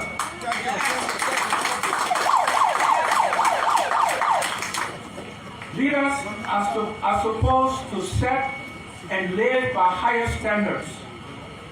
Without this new mindset, no matter who we change, things will remain the same. I'm often criticized for not having government experience. Well, if government experience is to steal from the people and neglect them to suffer, then thank God I will enjoy seeing this. Welcome back to Tough Talking Thursday. Part of the Security Council. The National Security Council? Uh-huh. All right, welcome back to Tough Talking Thursday. You've just listened to the speech, or part of the speech of Mr. Alexander Benedict Cummings. He is the political leader of the ANC, and he's poised to be the standard bearer of the CPP. That is the collaborating political party. So Mr. Cummings made that analogy. He didn't stop there. He also made other statements. I want to put that on the screen. One of it, he said, I'm often criticized for not having government experience. Well, if government experience is to steal from the people and neglect them to suffer, then thank God I don't have government experience. He also said one thing that I like. He said, for things to really change in our country, we must not just change ruling parties, we must change ruling principles. Let me start with the cutlass analogy. Dr. Dugley, I posted, or I don't know if you, I don't think you saw my post, but I said, how have we come to the point that we have only one cutlass in the village? What's wrong with the other cutlasses? So when the town is hungry, you don't really need a cutlass, you need a gun to go hunting, because cutlass means there's always a rice or, whatever you planted ready to be cut, right? Cutlass means to cut. You harvest with a cutlass. So if there's hunger in town, I think you want somebody to go hunt, and then you need a gun, not necessarily a cutlass. But, it's a political, what you call it, job he took probably at Buckeye. At least that's how he's read. And I think everybody perceive it that way, that, it's a job he took at Buckeye, although he didn't go too far in it, but, definitely it was a job at Buckeye. And I think the message was received very clearly on both sides. You saw his people, people behind him applauded, and Buckeye people, some of them reacted to it. Some people dismiss it. Buckeye hasn't reacted to it. But I think these things will come out. I mean, there'll be more coming up during the campaign. So it depends how far does he go, though. How far does it really go with those things? And again, you kind of reminds us of what we were talking about a few months ago. How can the opposition fight its fight without fighting each other?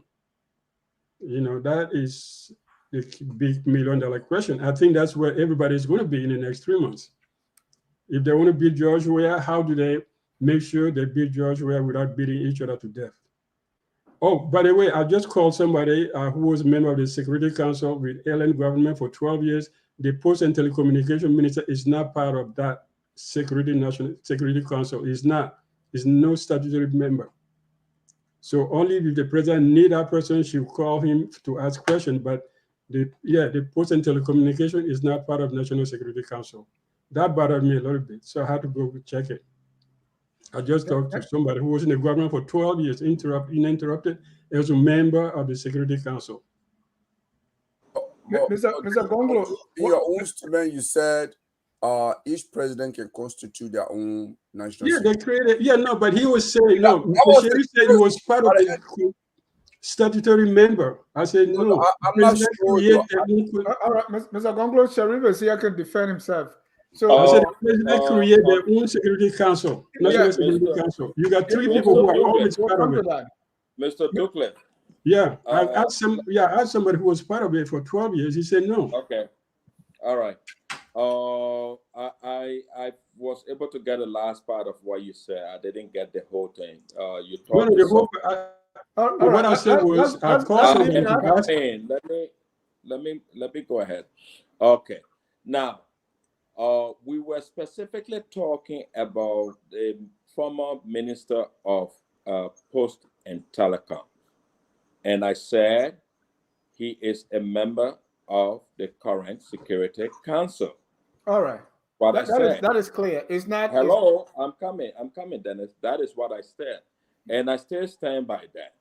By virtue of his position as head of the Ministry of the Ministry of Post and Telecom, which puts him over LTC and Liptaco, that puts him right into that position. So he has been attending National Security Council meeting. Maybe you need to talk to him. Okay. Thank you. Now, Thank you, Mr. in your statement earlier, you said every president has the right to create their own National Security Council. But, so I don't know what is the issue about this man being part of the National Security Council. So will you also agree other ministries like Internal Affairs are also part of the Security Council? Okay, let's move past that. Let me go to Mr. Gongloe on I think the issue is whether they are by statute that or by default is member of the Security Council. I don't think we should argue that much. Whether is by default also in this present government, the Post and Telecom part of the Security Council. So I think we can move forward. Mr. Gongloe, we see that even since the appointment of or the selection of Jeremiah Koung, there has been more punches from opposition to opposition than on President Weah or from the CDC to the opposition. And we saw that in the speech where Mr. Cummings is referring to Mr. Boakai, or kind of throwing that jab that you can't give the cutlass to your grandfather. Was that analogy appropriate? And how is this that people are forgetting their main target now, and as according to Mr. Du, opposition punching one another?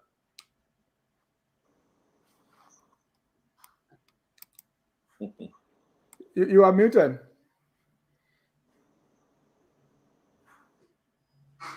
I'm sorry. I listen to Dr. Du, even though I don't quite agree with his choice that in the village that it is gone, that they would rather give this issue of hunger. No, because I was born in Glaise-Pied. I grew up in village. I learned how to set trap. I went to poorer society. I've learned how to cut panel. I make cool to harvest rice, to brush the bush, I did everything. I know village life. I know what it means to wear tetier, to go sleep, hunting animal in the night. I know all that. Okay. That analogy, it is quite graphic and classic. Hunger season, they take cutlass and give it to young people to go hunt for wild yam. They don't give it to old people. When there's hunger in the village, the cutlass is given to young men and women to go hunt for wild yam. And who is giving this cutlass? Your parents, they give it to you. We need yam in the house. And what wisdom does it take for the parent to decide who takes the cutlass? Well, the young people, the energetic people in the family are the one that give the cutlass to go hunt for wild yam. And sometimes you're going group. You're going there. People looking for yam, the flower. They're looking for the rub. You know, they're looking for a call around the tree. Oh, yeah, why you follow it to see where the root is, and you dig. That's what we do in the village. They don't give us gun because we're not looking for meat. We're looking for starch, energy to make us strong. That's what we look for in the village. Okay. Now, the point Dr. Du made, which I agree with, the fact that it was not possible for opposition to unite. The question of not attacking each other, people should just forget it. Okay? It is there will be more punchy. Of course, because the way even those who came together in the CPP, the way they departed, there will definitely be punchy. And now, there are differences in opposition. And for me, I subscribe to the school of thought that Liberia is for all of us. We should target what are the governing philosophy of those who want to change. We don't want to replace we are with people who look like we are, who will behave like we are, who will conduct government like we are, who governing philosophy resemble we are. No, I don't subscribe to that. I don't. So if you give me an opposition leader who looks and talks and his record, his party record resemble CDC record, hell no. I am not, because I should be truthful to my conscience. That I don't just want to change or any government or in Liberia for the sake of change. But Mr. Gongloe, I hope you don't contradict yourself, right? Because the cutlass, right now, the person who is holding the cutlass is a young man, President Weah. And you are saying, don't take the cutlass and give it to the old man, give it to the young man. President Weah is having the cutlass. How well is he doing with the cutlass? Yeah, it's all the thing you don't know. In the village, let me go. You say I don't know. Village life. We are expert on village life. No, I am. Sometimes you go hunt for yam, as young person, you don't even find yam. And you come and the people are still hungry. So let's flip that table. President Weah is young. He been hunting for yam. He can't find yam. The nation is hungry. But you said we should give the cutlass to the young man. Oh, but so now all the young people can find the yam. So the issue is not age then. Finding yam depends on skills. Right. So the issue is not age. You have to know, you look at some of the profile of the land and say this farmer will have yam. And you go Mr. Gongloe, so you agree the issue is not age to get the yam? No. For me, you see, no. You see, when you bring the yam scenario, it takes a lot of energy. It takes a lot of walking in the bush where some of those tunnel ropes are, catching on your forehead. I mean, when you come to the village, hey, it's a different experience. All the thorns in your legs and what have you. So you can't put old people through that, okay? But the point I'm making, and we all know, this is an analogy. This is an analogy that Mr. Cummings drew to actually pull it to have a political message. Right. We all know that President Weah is not doing well. It's just a fact. Thank you. We also know others have record. Take for example, Ambassador Parker has record. Okay? Here's his record for the time he served, his judgment. For example, his judgment he made to throw the TRC report in the dustbin by choosing a MDR as his partner. Is that a good judgment? A Thank you. judgment that he made to Thank throw you, Mr. Young Gongloe. under the bus. Is that a good judgment? Now, Thank you. Let me in go to power admin. theory, no. In power theory, what is he doing? He's going to Buchanan and begging Yombly. Yombly now is setting the tone. Yombly now has actually a straight jacket to him now. He can't go to Nimba or Koung. They want Yombly to accompany the team to Nimba. Yombly said, I'm not ready yet. My party has not decided. Thank you. Mr. Ahmed. Yombly doesn't decide for the next 1 month. They're not going to go to Nimba. Mr. Ahmed, let's look at the Cummings Cutlass analogy. Say, in terms of hunger, don't give the cutlass to the young man. Don't give it to the old man. Give it to the young man. Ironically, the man holding the cutlass right now is a young man, President Weah. Is Mr. Cummings spot on with this analogy?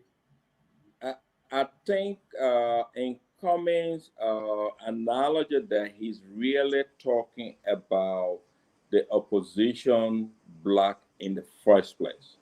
He wants to be given the cutlass over Boakai in order to come and fight Weah. The ages are not even far apart.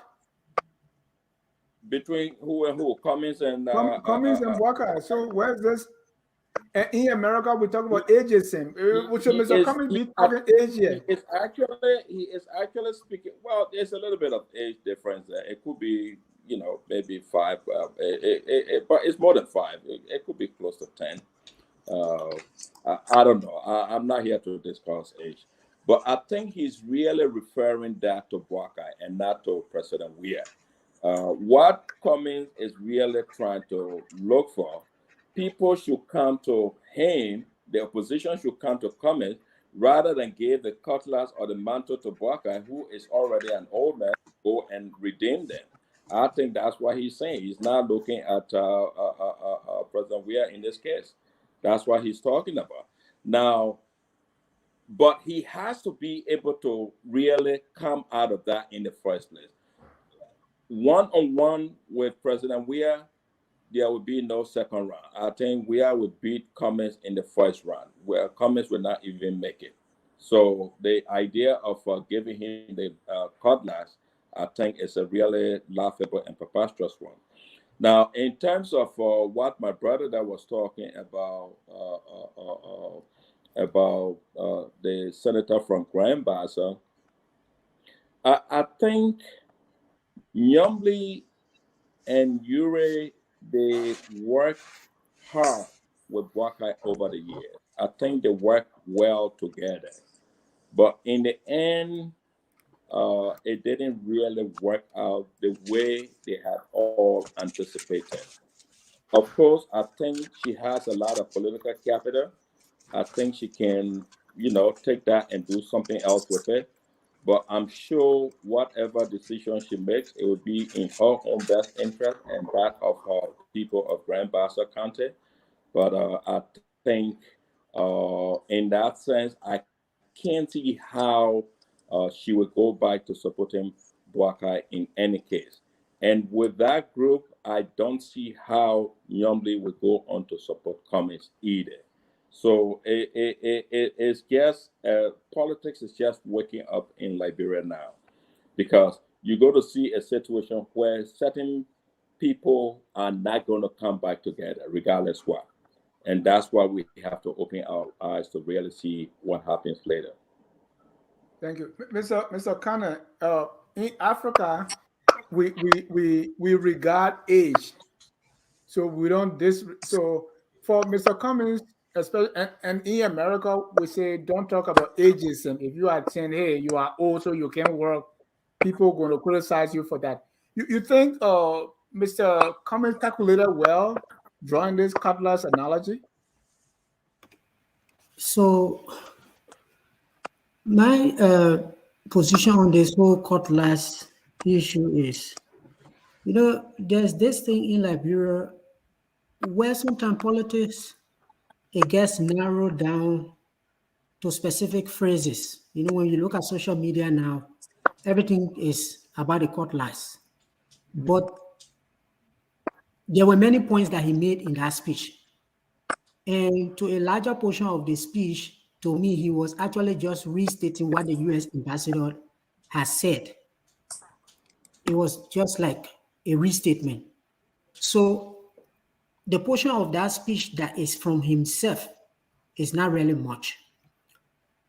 But the reason why the issue of this cutlass has been elevated is because he is trying to describe a context, which I think culturally and traditionally does not fit in the context he's trying to paint. Where is the village that he's describing? The village is Liberia, right? Who's the old man that he's describing? Is former Vice President Joseph Nimba. And he is this young person that he is talking about that the cutlass should be given to him. The critical question you asked in the beginning was, how did you get to the point where there's only one cutlass? It must have come through a crisis, just like the current state that Liberia is in. So if it really comes to the point where there is only a single cutlass in the village, then it will be a critical decision as to who to give that cutlass to. In few lines beyond the point where he makes this statement, he gets to the point where he says, many persons say that I don't have government experience. If it is about stealing, then I'm happy that I don't have government experience. So it is an admission there that he doesn't have this government experience, which equates to the fact that in the setting of this village that I'm talking about, I don't have an experience with how issues in the village are run. So the point is, if you don't have an experience, you don't know this village, you don't know how they make their decisions, you don't know how they run their affairs, are you the best person for that cutlass to be given to? Like Mr. Gongloe was saying, they gave the call out to young people to go and look for yam. But in the typical village setting, the old people who you think don't have energy, they know exactly which road to take to go and get that yam and provide the food. So to me, it's in his stage, he said an old man told him. So this is not something that is coming from himself.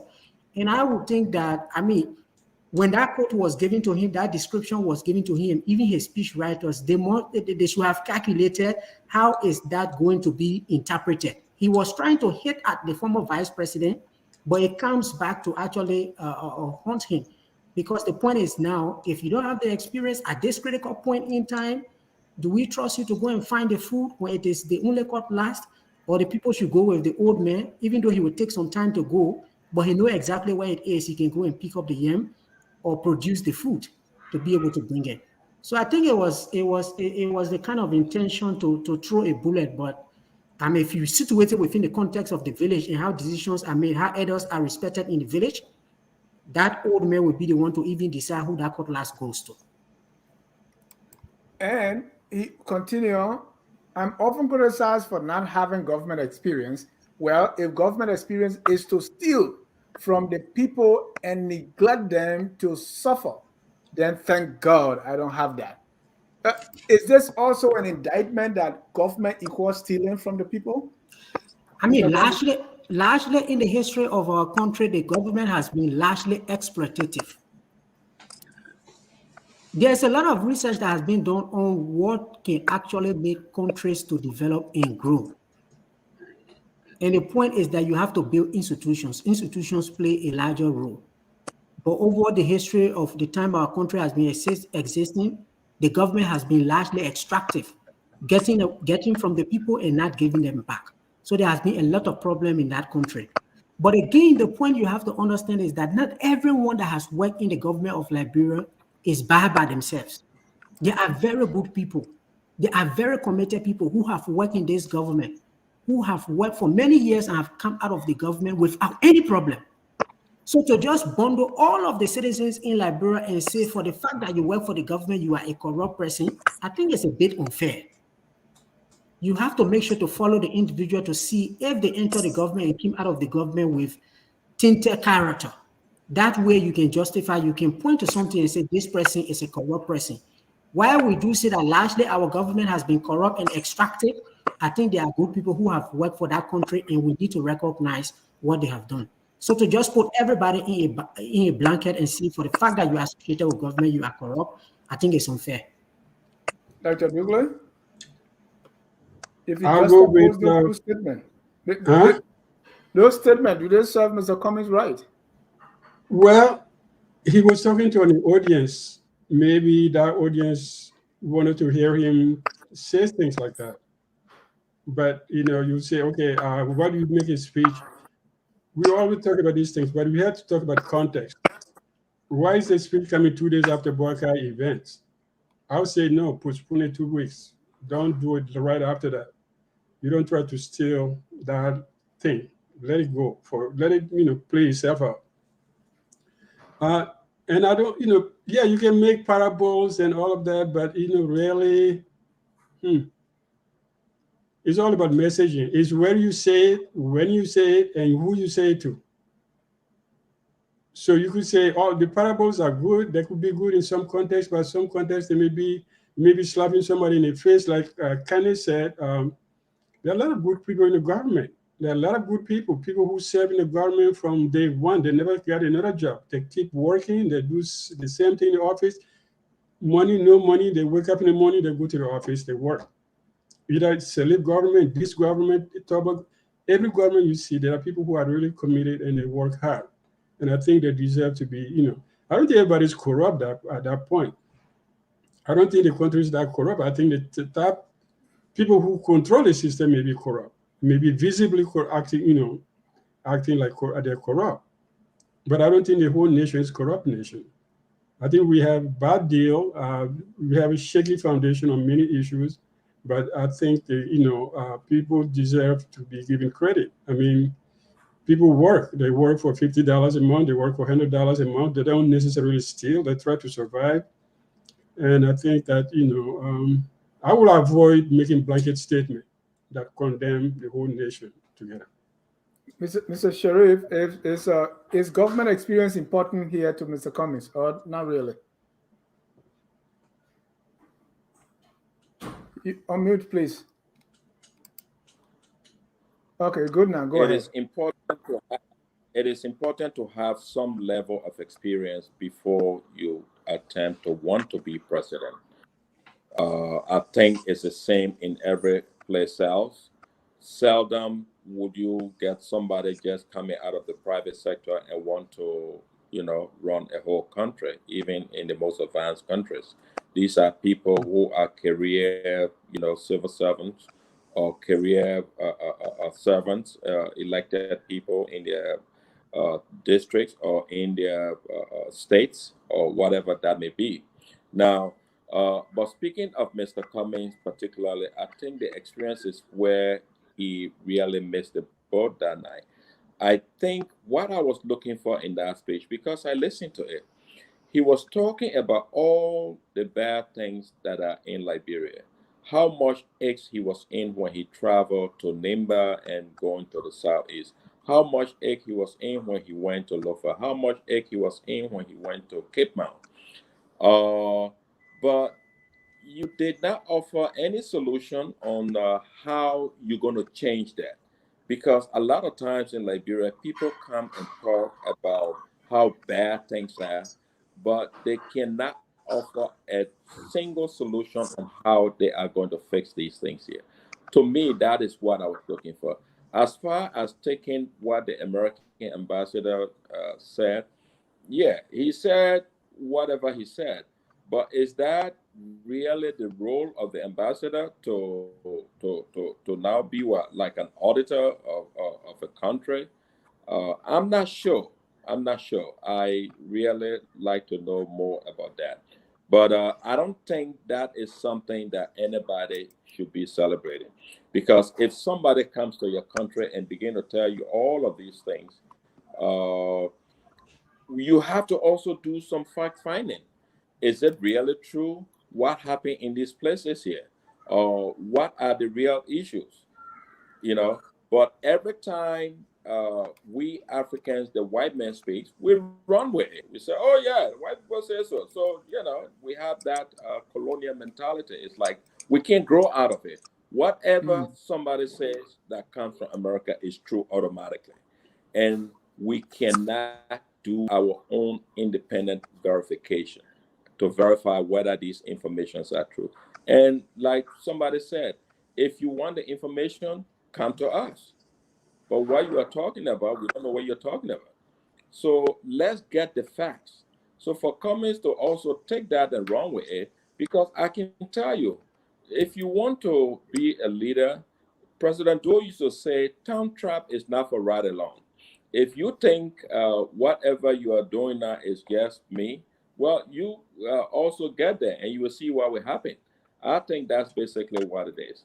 But I think I was really looking forward to hearing Mr. Cummings offering some plans as to how he's going to fix the economy, because his biggest dream has been the economy is broken, the economy is this, the economy is that.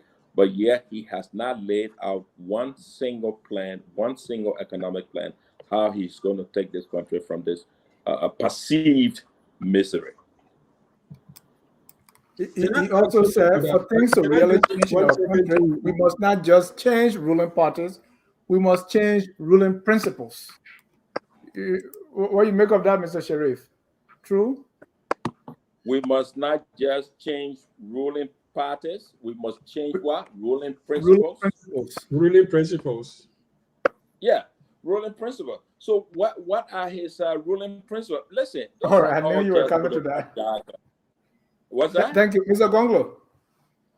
Those are just political jargon he's trying out. It means nothing. Maybe I would say governing principles rather than. Yeah, I think he meant. I think he meant to say governing philosophy or governing principle. Yeah, governing principles. He wanted to play on words. You are now a ruler. You are now a ruler. But let's go to this point. I think Canon Dr. Du made comments on how broad Cummings' statement was, trying to just use one brush and just brush everybody with that brush. I work in government. In fact, I worked in a sector in Liberia for many years. And unfortunately, I don't boast of being a teacher. This is the same thing I do here in the US, which is a difficult job. I'm a teacher. In the education, in the teaching field in Liberia, because of low pay, there are lots of temptation. So some teachers fall by the wayside. When I started teaching in the 90s, they used to have take-home tests. The students would bring by the take-home test with a fee. I refused to do that. And the principal of Tomlin House said, "You are the only teacher in the entire school that don't give take-home tests." Why? I said, because it defeats the purpose of giving the test. But now, if you teacher, the impression is all teachers take bribe from students, right? So to just use that broad brush and brush everybody who are teachers or who are working in government is unfortunate and unfair. I worked in government. I was presidential appointee. My records are there. They audited Ministry of Labor. I don't know how many times. My name was never in one audit. I received money, I accounted for it. There were instances where. If Mr. Cummings is making these unforced errors, Mr. Gongloe, before you continue, if he's making these unforced errors, should we still give him the cutlass? Or we going to the old man? See, I wouldn't say give, because you know what? The scenario here is specific about public service. Mm-hmm. And in this race, there is one person who record in public service stands out. Dr. Du is here, and I'll put him on record to give a character testimony to Dr. Gongloe. Because you know what? Both of them work with Dr. Sawyer. And you know what? I heard the exchange, and in fact, I read the exchange between Dr. Du and Dr. Formula. Okay? And I know the issue. Councillor Gongloe, even under IGNU, he would travel and return unused pardon to government. Okay? That's the kind of character we're talking about here. Ambassador Bwaga has no such record in his 42 years of public service. But Mr. Gongloe, it doesn't take one person to have the government, right? You need people. No. I'm just trying to point this out. Right. So, one person, good character may not cut it. No. So Cummings does not have that So there's no where here we can compare Cummings' character in public service, his record in public service, because public service is low pay, lack of logistics, low capacity in all of the ministries. There are things you want to do. You can even the executive marshal on low capacity can testify because he worked there in the executive marshal. I mean, I remember at some point I was called by a colleague, either in 2006, and said, "Can you help us do some document here in the executive marshal that I thought we have the best skill." Okay, so it's a challenge, capacity challenge across government. So if you don't have that experience in public service, if you become the heir, you're not going to start firing these civil servants that are there. They are protected by law, but they have low capacity, and that's the group you must work with.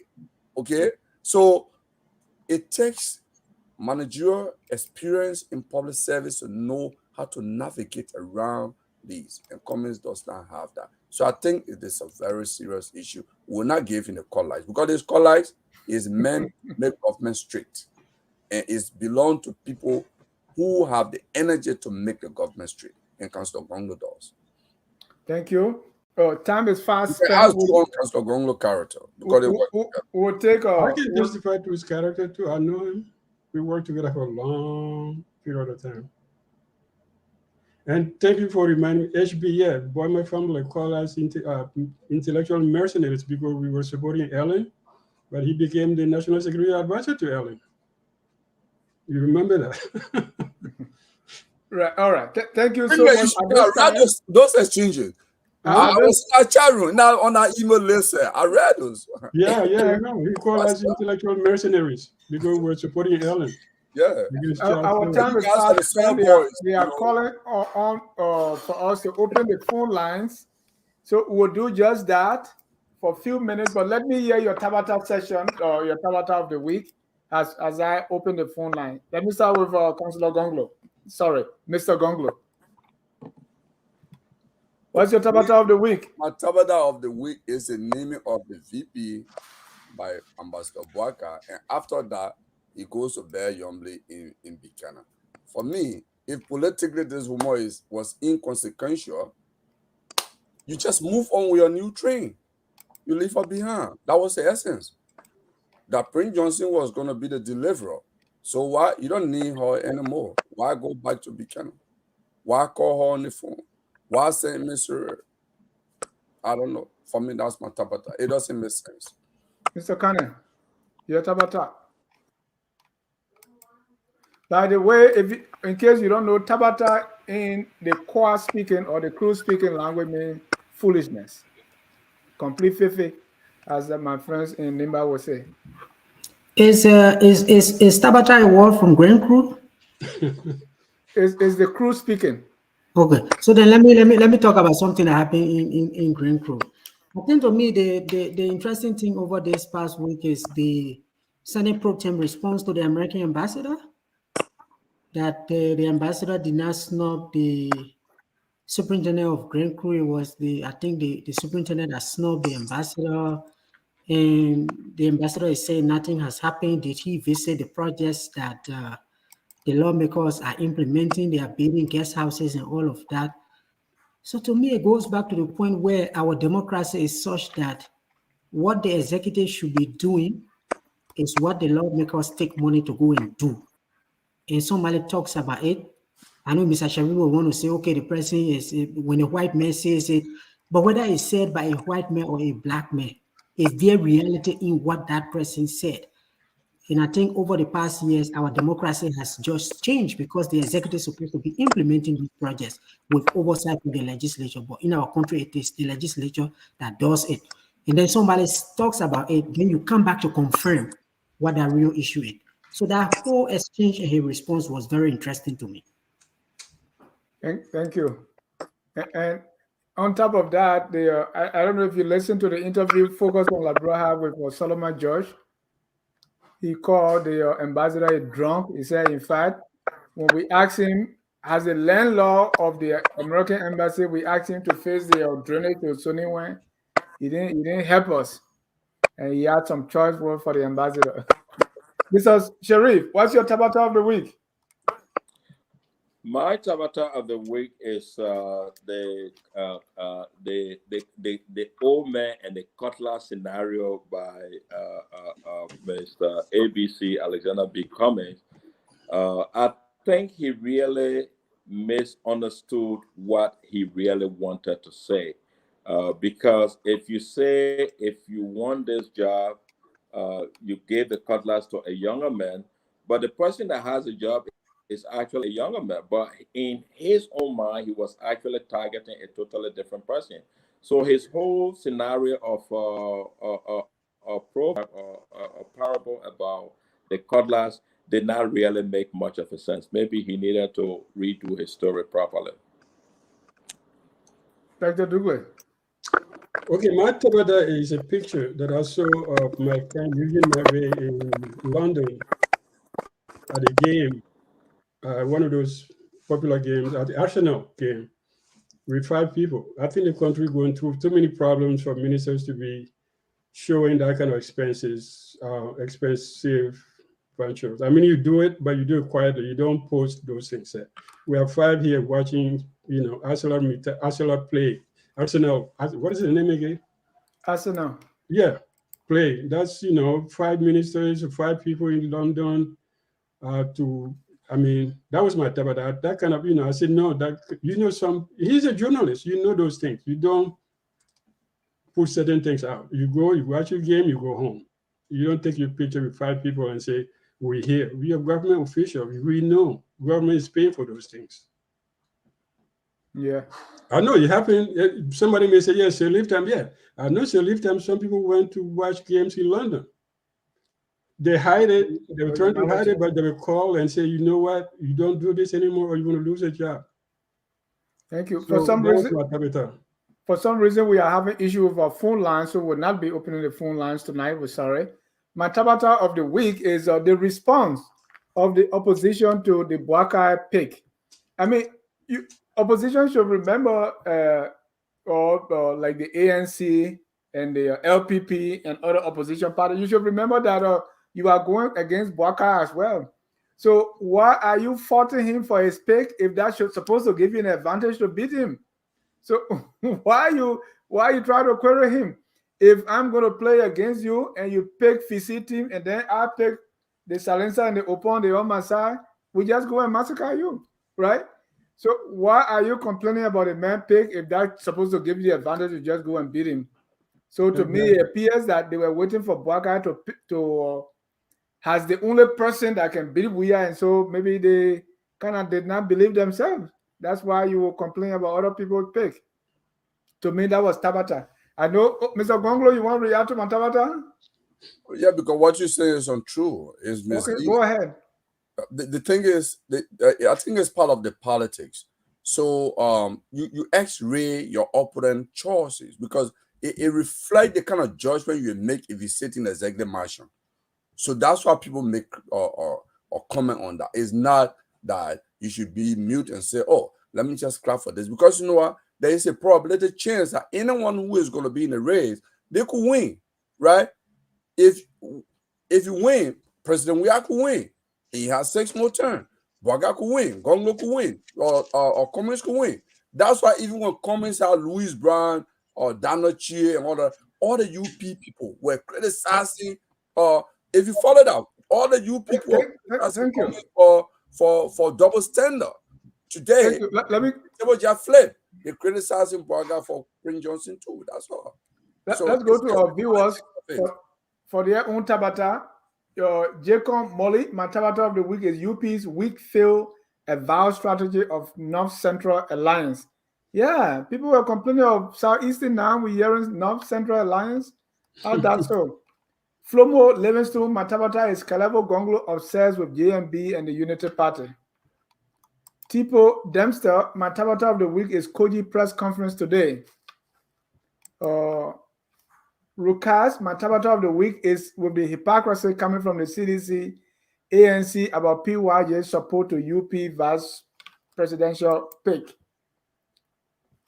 Well, that's all the time we have for the show tonight. Let's take a minute each, or at least 30 seconds for your closing. Mr. Kane. Yeah, good show. Like I said from the beginning, I think Senator Prince Y. Johnson needs to help remove this thought from people's mind that he's going to be a de facto vice president. The more he comes out, the more he gets out of the structure that is in place, I think it will further validate that perception that people have. So I think he needs to retreat a bit to give chance to a political leader that he trusted and put ahead of his party. On the issue of firing the former Minister of Posts and Telecommunication, I mean, I was on Facebook and I saw this post from someone who said that the appointed officials in the government work at the will of the president, and then the president works at the will of Representative Akoros Gray. So to me, with everything that was going on in the background, you don't want to be very predictable as a president. You can have found a way, even after he attended this event, give it 1 to 2 weeks to be able to take your decision. If you have gotten to that point that he's on the National Security Council, which I think he will still be moved. But for a representative to do a post and over the weekend and by Monday the president is gone, I mean, it has some issues with the way the public is going to see you as a president. We are going to elections. If there's somebody who undermines you, you are the president. The Constitution provides that you have the will to be able to remove them. But there's just a way you can be able to cover out. And like Doug said, for instance, to be able to minimize that political backlash that will come. On the issue of the cutlass issue, I think, I mean, it was thought to throw a blow, but it wasn't well situated within the culture and tradition of the country. And one thing Mr. Cummings said when he was in Canada, he said the Liberian people, he said you don't clap with one hand, you have to clap with two hands. So you have to meet the Liberian people halfway. And meeting them is to understand that this country has a lot of tradition, it has a lot of culture, and you need to be able to understand that culture and tradition if you are going to connect with them. On the issue of the next move of Councillor Gongloe, I think we need to watch for the next 2-3 weeks and see where he arrives at in terms of selecting his running mate. Maybe he could find someone that can boost his ticket and perhaps to be able to push him further. But good show, great being here with all of you today, and bye-bye to all of the listeners. Thank you. And I think if the flyer I saw is correct, Mr. Cummings should be picking his vice president next weekend at the convention. Dr. Dukle, your closing, sir. Thank you. Thank everyone for a beautiful show. About Kruah, I keep saying about the minister, either he was on the National Security Council or not, I think his dismissal should have been staged somehow differently, especially after the event of Boakai nomination. You don't do it right after. But then again, I'm talking about political perception. The Cutlass, yes, Gongloe, I did grow up in a village. I know village. I walked to go get water. I got circumcised in a village anyway. But I was talking about if you're hungry, nowadays, I'm talking about taking a gun to go fight. But then anyway, we got a story. It's not, I think it was not, it's something that it's not something you put in a speech. It's something you put when you're talking, free talk, free exchange of people. You say, blah, blah, blah, blah. It's not something you put in a speech. I think the speech that he gave was loaded. There were too many things to impress an audience. Trying to get, how you call it, how you call them again? These things that pop up.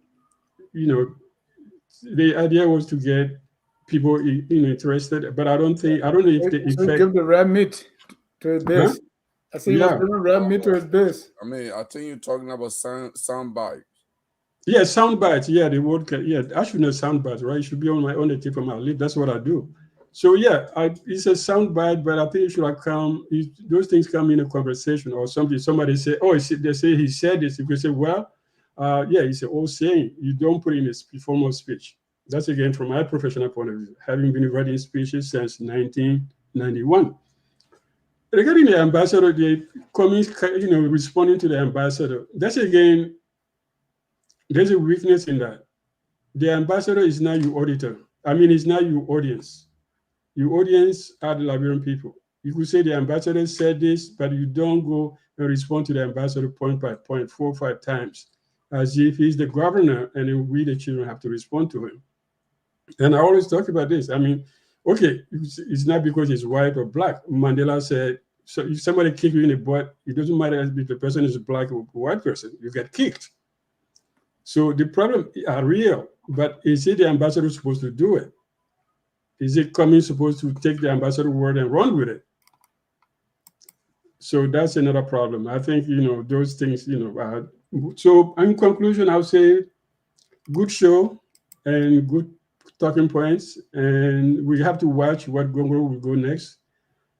Definitely, Boubacar has made Nimba smaller for him. And Prince Johnson would, where would take a bite, and that leaves Gongloe to decide where he really wants to go and what he wants to do with his, presidential run.